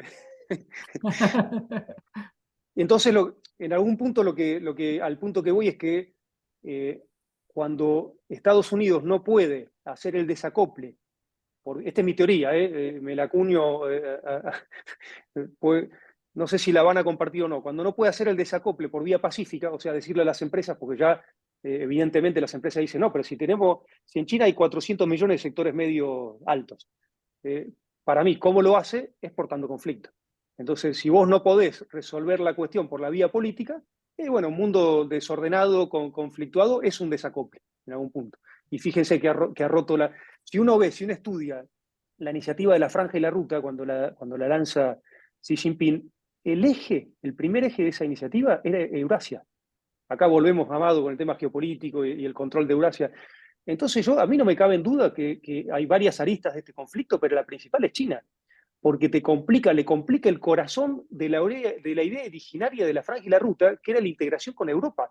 Ese era el desarrollo en general. Después, en el año 2015, esa iniciativa incorpora África y Oceanía. Y recién en el año 2017 se incorpora América Latina, porque de repente China ve esta complicación, bueno, y ellos lo incorporan como la ruta marítima natural de la ruta de la seda. Entonces, lo ponen en función también de que ven que se está complejizando el desarrollo, y tenía razón, porque fíjense en Eurasia, se complica mucho ese plan. El plan de la Franja y la Ruta era un plan haciendo, obviamente, alegoría a la antigua ruta de la seda que llegaba a Italia. Entonces, que tenía que atravesar toda esa zona de Eurasia y llegaba a Europa, porque ellos veían como el mercado tal vez más dinámico de consumo. Y fíjense que este desacople que digo yo en el esquema de exportar conflictos lo termina complicando sobre todo esa zona, que era el corazón. Y bueno, ya politólogos, geopolíticos como Mackinder decía, ¿no? Vos controlás Eurasia y controlás el mundo. Entonces, y ahí es donde yo veo un corrimiento de nuevo. Es muy importante para nosotros entender eso. Hay un corrimiento de decir, che, ahora el actor estratégico es América Latina. Nosotros estamos jugando en un momento que si nos organizamos, y ya no es Argentina solo, tenemos que pensarlo en región, mínimo Sudamérica, porque la escala que tiene China, de nuevo, nosotros, así como digo que hay que reflexionar sobre nuestras instituciones nacionales, si no lo hacemos a escala regional estamos perdidos. Si no lo hacemos, bueno, con Amado siempre hablábamos de el poco comercio interregional que hay entre nuestros países. Entonces nosotros somos grandes exportadores afuera. ¿Por qué no lo pensamos en función de nuestros vectores y de nuestro acoplamiento interno vinculado a eso, ¿no? Ese es el esquema, creo que tenemos que ponernos a discutir. Y de nuevo, lo que está haciendo, lo último con respecto a esto, a lo que está planteando ahora en estas reformas Xi Jinping, hace eje en dos cosas fuertes vinculadas a la asimetría. Una, a un programa muy interesante que yo le estoy estudiando como politólogo y porque me interesa, que es el programa de reducción de la pobreza, ¿no? que tiene un foco muy fuerte en lo que son las zonas rurales de China, por las asimetrías de crecimiento. Entonces China ya tiene un plan hace muchos años donde está llevando su estrategia de desarrollo hacia el oeste. Acuérdense que nosotros vamos a lograr este año abrir un consulado más. Fíjense otra vez asimetrías. China, un país gigante, tiene 4 consulados, ¿no? Brasil tiene 11, está bien, nuestro primer socio comercial. Estados Unidos tiene 7 y después tenemos casi los mismos o más consulados en muchas capitales de Europa. Pero fíjense esta asimetría. Entonces, este año vamos a concretar el 5º consulado en Chengdu, que es una ciudad que está en Sichuan, que de nuevo, una ciudad que tiene 22 millones de habitantes, una provincia que tiene 3 PBI de Argentina. Para mí hay que abrir por lo menos 3 o 4 más por la dimensión de China, pero bueno, tarea para discutir en términos de la reingeniería. Entonces, este esquema que está pensando Xi Jinping hizo un eje muy fuerte en el programa de erradicación de la pobreza estructural de las zonas rurales. Y yo he ido a ver las experiencias y son más que interesantes. Fíjense lo que hacen con el partido.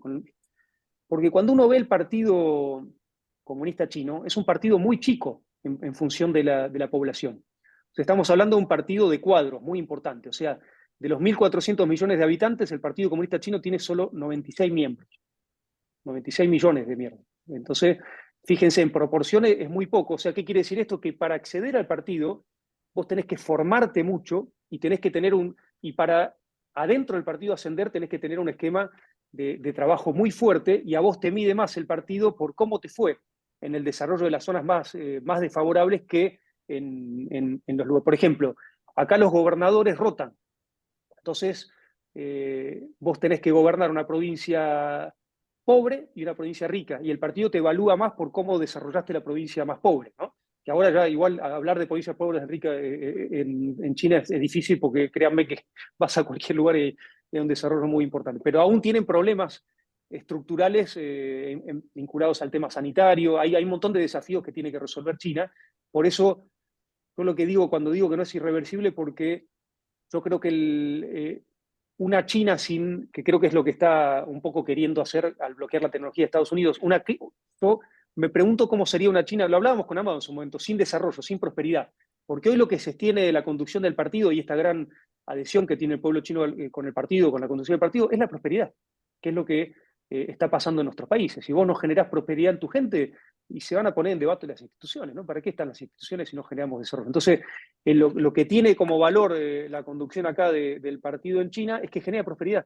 Es que hay un esquema de prosperidad obviamente hay un cuello de botella ahora con respecto al bloqueo fuerte y largo en el tiempo que tuvo la pandemia, pero este año ya empezaron a recuperarse, y yo creo que el año que viene China ya va a despegar de nuevo. Pero, repito, la clave acá es la prosperidad que generan las políticas estatales conducidas bajo el Partido Comunista. Y tal vez a mucha gente no le interesa tanto el esquema político, porque ya de nuevo, solo son 96 millones de afiliados al Partido Comunista, y es muy difícil acceder al partido, y tenés que tener una formación. Y en este programa de erradicación de la pobreza en zonas rurales, los militantes del partido, generalmente jóvenes, tienen que ir a vivir a esos lugares por 3 años, y generar cooperativas y generar desarrollo. Fíjense en el tema de comunicación, yo creo que lo hablaba Nora, y ellos hacen que toda la infraestructura que tiene la economía digital, que es muy fuerte acá, haga que los productos regionales se tengan que sí o sí tener espacios en la televisión, espacios en las plataformas de comercio electrónico. Tienen que hermanarse las ciudades más ricas y hacer un programa de erogación de recursos a esas zonas rurales, y han logrado una cosa increíble, que es en los últimos... En el año 2021 lograron la erradicación de la pobreza estructural. Esto medido por Naciones Unidas, no por China. O sea que la verdad que ahí la clave de China es esta, es la prosperidad, y ahora están enfocándose a las grandes asimetrías que generó este desarrollo tan grande, y eso es muy interesante para analizar. Yo estoy estudiando esos casos, por supuesto, no se puede aplicar directamente a Argentina, que cada uno tiene su idiosincrasia, pero a mí es un fenómeno que me interesa mucho, de cómo han logrado ese desarrollo, y el espíritu también que le dan a la militancia en este caso, ¿no?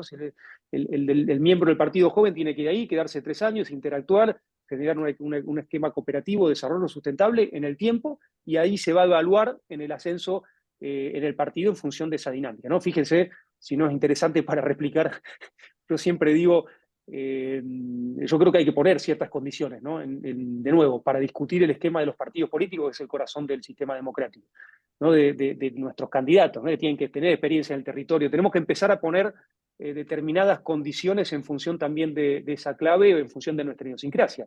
Pero tener, decir, bueno, que nuestros candidatos sean personas que hayan gobernado, recuperar el espíritu federal de nuestro partido, ¿viste? De nuestro espacio, ¿no? Me parece que son elementos fundamentales para discutir. No sé si he respondido tus preguntas, porque ¿viste? Siempre se abren, No. se abren muchísimos más. Pero el último elemento, que es un vicio de politólogo, y ya que te tengo en contra, te tengo enfrente, es que para mí hay una nueva caída del muro, que es yo lo digo cuando el presidente en ejercicio de la potencia más importante del mundo, que era Estados Unidos, le bloquean la cuenta a una empresa tecnológica como Twitter. Eso para mí tuvo un efecto casi como la caída del muro de Berlín, porque lo que nos mostró eso, cómo había una empresa relativamente chica, pero muy potente, que podía vulnerar al poder político máximo, te diría, del mundo en ese momento. Porque está bien, estaba lo del Capitolio, pero Trump era presidente y Twitter le saca la cuenta. Imagínense eso en términos de poder político acá en China, si se recurre a una tecnológica a hacer medianamente algo así.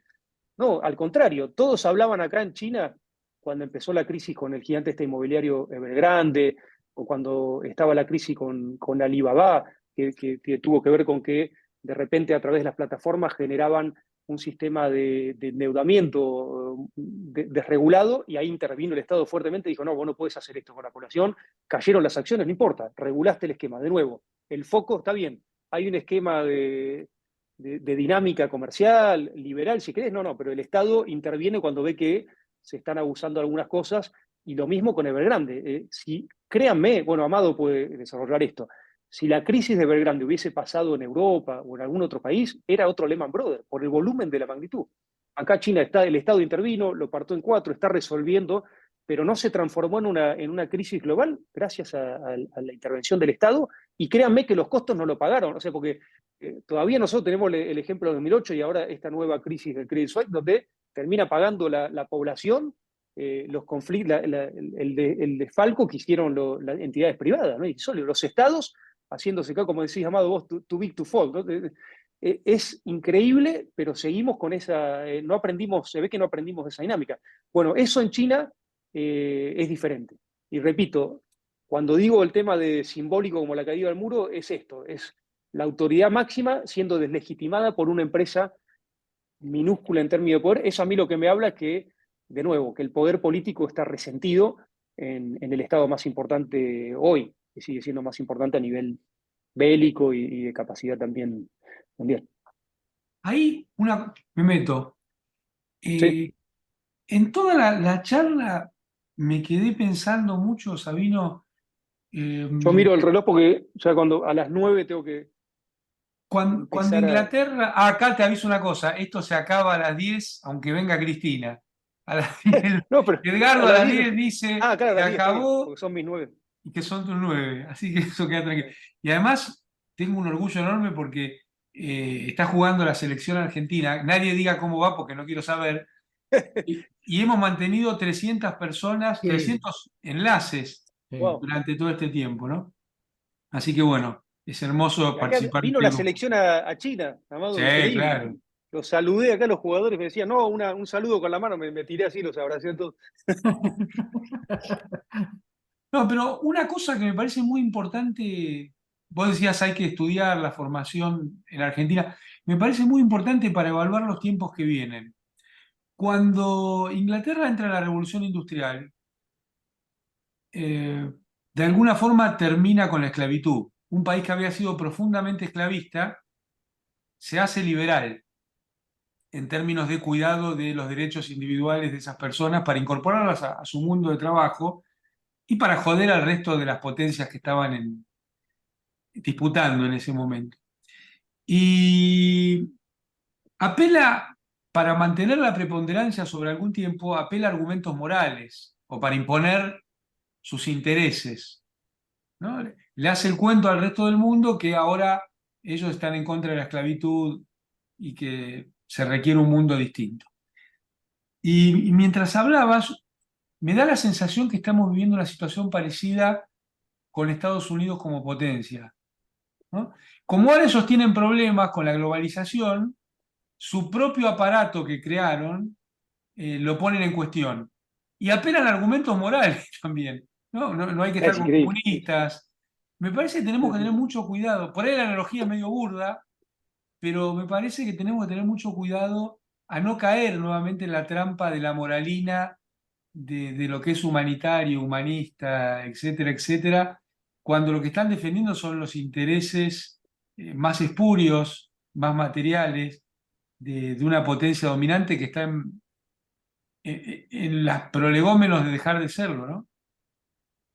Para mí es un punto clave, Amado. La verdad que hay que poder desnudar este esquema moral con pretensiones universalistas en términos de decir, bueno, este es mi modelo y es el que se tiene que imponer en el mundo, y para eso está la historia, y bueno, y tenemos que poder desnudar esa doble vara moral que pretende esta idea de que ese es el sistema que se tiene que universalizar, ¿no? La universalización es la de ellos, ¿no?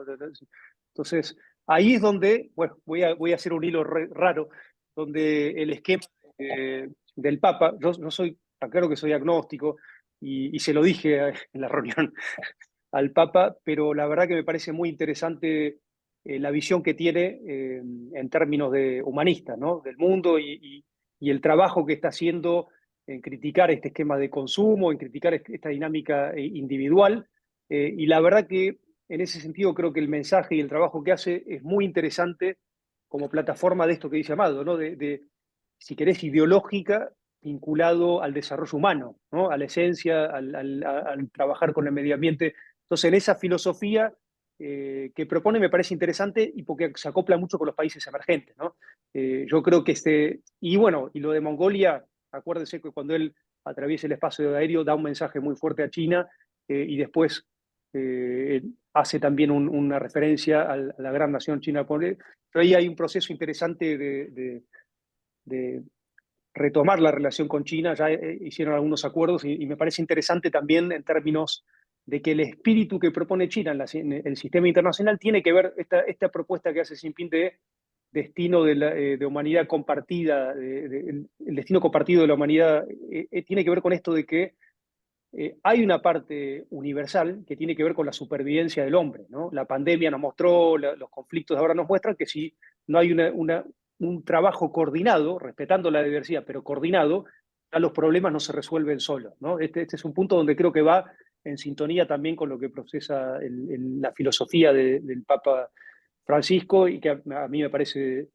sumamente interesante. Así que vuelvo con ese punto. ¿Y a qué voy con esto? Que mucha gente dice, no, no hay que discutir ideología, pero tiene razón Amado. Fíjense que la única cosa creo que buena de Milei es que te pone un debate ideológico, centralmente ideológico. Entonces, no hay que tenerle miedo a la ideología. A mí me vuelve un poco y dice, no, esto no es ideológico, es comercial. No, muchachos, todo es ideológico, como todo es político. Entonces, a nosotros nos arrinconaron tanto que nos dejaron en un lugar conservador, ¿viste? Entonces no podemos nombrar, los tipos te pueden decir, no, los comunistas, los cosas, te pueden macartear como si fuese, ¿viste?, la época de las cavernas, y vos te quedás ahí con lo políticamente correcto. No, muchachos, tenemos que valorizar la ideología como algo positivo. Es otro efecto de la glándula del terror, es otro efecto de la glándula tener vergüenza de nuestra ideología. No podemos dejar que alguien diga abiertamente critica el comunismo, porque no está mal ser comunista, muchachos. Yo no lo soy, yo soy peronista, pero digo, no podemos dejar que se atraviese ese umbral y tenemos que dar la discusión también en términos ideológicos. Eso me parece un elemento esencial que tenemos que tenerlo en claro, porque si hay algo bueno que metió Milei es un debate, no lo comparto, pero centralmente ideológico. Hay un debate centralmente ideológico que tiene que ver con las corrientes más liberales de la economía, que ya sabemos cómo funcionan, pero tiene que ver con esto que dice Amado, que yo siempre comparto y que he hablado mucho, que toda teoría tiene un sustento también político, ¿no? Cuando, no sé, desde David Ricardo, la teoría de las ventajas comparativas, claro, te decía, no, la mejor ventaja comparativa es que vos produzcas alimentos y nosotros hacemos lana, textiles, que tiene un proceso industrial. Bueno, entonces todo se sustenta en un sistema orientado a un desarrollo y en este caso las potencias hacen un trabajo muy fuerte en generar corrientes ideológicas y yo coincido con Amado, no es casual que se profese este liberalismo ultranza que se confunde con la cosa de los derechos individuales, porque claro, en un mundo que se ha individualizado tanto, esta corriente prende mucho. Entonces nosotros tenemos que retomar la esencia colectiva, el espíritu colectivo de nuestros militares. ¿Saben qué le regalé yo al Papa? Le regalé el Eternauta en mandarín. Nosotros se logró acá la edición en mandarín y le encantó. Y yo le digo, tiene que ver con esto que hablas vos del individualismo, o sea, el espíritu colectivo. Nosotros tenemos que retomar la esencia. Si nosotros retomamos esa esencia, lo colectivo es lo que supera todo, es lo colectivo, el espíritu de trabajo, el espíritu con las diferencias, pero tenemos que trabajar en eso. Un funcionario que siente que tiene un colectivo atrás, eso sí, no voy a decir irreversible porque ya polemicé con Edgardo, pero es determinante, para no decir irreversible, es determinante. Si vos tenés un colectivo atrás, tus acciones valen doble, entonces, en términos de decisión política. Así que yo la verdad que estoy realmente contento de estar acá. Les pido disculpas por no haber estado antes y en el medio del jueves anterior estaba una dinámica de trabajo muy fuerte, pero para mí realmente el orgullo es mío de poder compartir con ustedes, con gente que quiero mucho y bueno. Sabino, Y, no queríamos cerrar, eh, sé que estamos a primero de tiempo, pero queríamos darle la palabra también al profesor Mario Toer. sí, sí. Mario, Ah, querido, muy buenas noches, estamos en los últimos minutos. hola, sí, No queríamos dejar. contrarreloj. Sí. Bueno, un gol de media cancha que estés ahí de embajador, por favor. Necesitamos a alguien como vos y con la capacidad de adentrarse en algo que precisamente yo lo vi. Bueno, estuve un par de veces en China dando charlas en la Academia de Ciencias y encontré la avidez que hay por tratar de conocernos, porque también les cuesta. Es decir, me acuerdo que tuve que explicar el peronismo. Lo comparé con Sun Yat-sen, con el primer periodo del frente allá, etcétera. Más o menos me salió. Pero tienen una avidez y de otra parte, yo allí aprendí algo que sabía, pero pude aprender la significación de lo que fue recordar la nueva política económica. La nueva política económica, digamos, que duró unos años, pero bueno, la guerra la mandó al arcón del olvido. Pero toda una serie de cosas que implican conocer lo que nos falta. Lo que nos falta es conocer la condición humana de China y la significación de todo lo que ocurre. Vos ahora lo último señalaste algunas cosas y eso es indispensable. Por eso lo económico ya no lo pueden tapar porque es archinotable, pero lo de la condición humana y la vida cotidiana está totalmente velado, ¿no? Entonces, ¿qué es lo que nosotros podríamos quizá avanzar en el intercambio? El intercambio de las universidades, el intercambio de docentes, intercambio de estudiantes.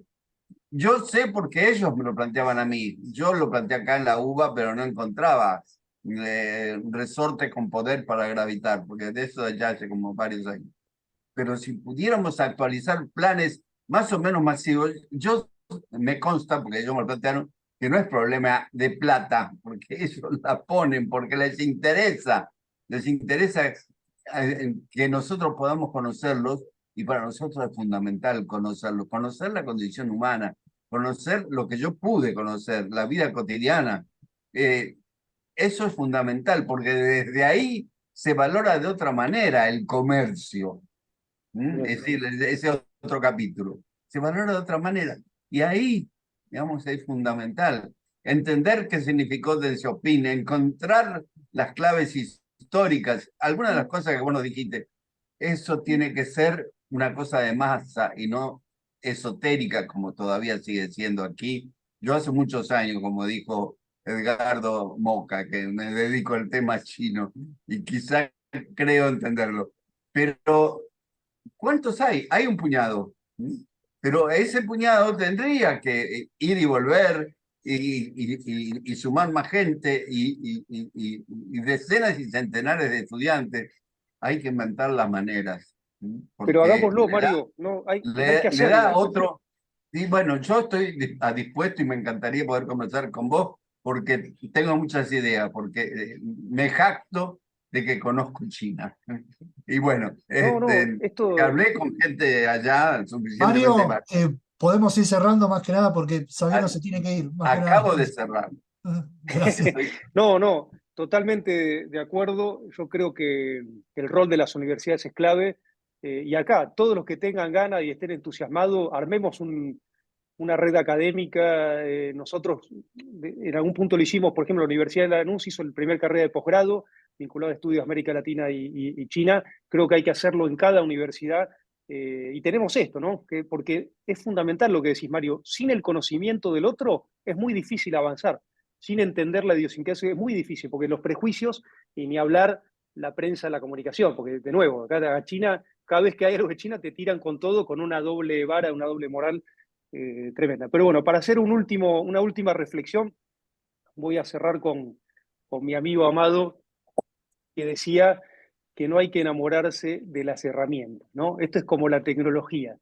La tecnología no es buena o mala, la herramienta no es buena o mala, lo que es bueno es si te cambia la realidad de tu población, si está enfocada en nuestro interés nacional. Yo creo que ese es el enfoque que tenemos que tener, y tener siempre este norte de lo que cuando llamé la atención por respecto a las contradicciones principales y secundarias, me parece una buena dinámica para atravesar esta coyuntura, y tenemos que sembrar esperanza, tenemos que mostrar que tenemos capacidad para cambiar las condiciones de nuestra gente, porque del otro lado, yo lo que veo es que se genera eso, una idea falsa, pero se genera la esperanza. Entonces, si tu pueblo está mal y ahí se proyecta esperanza, entonces ese es el trabajo más fuerte, y nada mejor que la militancia para encararlo. De nuevo, agradezco a todos ustedes por la atención, y la verdad que realmente estoy muy contento de verlos a todos. Muchas gracias por Bueno, Sabino, el agradecimiento es nuestro por tamaño encuentro, me animo a decir, uno de los puntos altos que hemos tenido en estos años de Zoom virtual. La verdad es que me sobran las palabras y quiero hablar en nombre de todos los que estamos aquí en tamaño encuentro, enriquecedor, provechoso, en fin. Te esperamos cuando gustes, desde ya, este es tu espacio y la verdad es que, nada, muchísimas gracias por tu enorme predisposición y nada. Te liberamos y nada, cuando gustes, esta es tu casa. Cariño Gracias a todos, enorme, gracias a todos. cariño enorme, Sabino. Como decía Saúl, el agradecido somos nosotros. Bueno, Sabino, te liberamos. Buenas noches, que Buenas descansen. noches para vos. Prometo intentar otro nuevo para escucharlos más, que me quedé con ganas de escuchar. Cuando gustes, estás invitadísimo.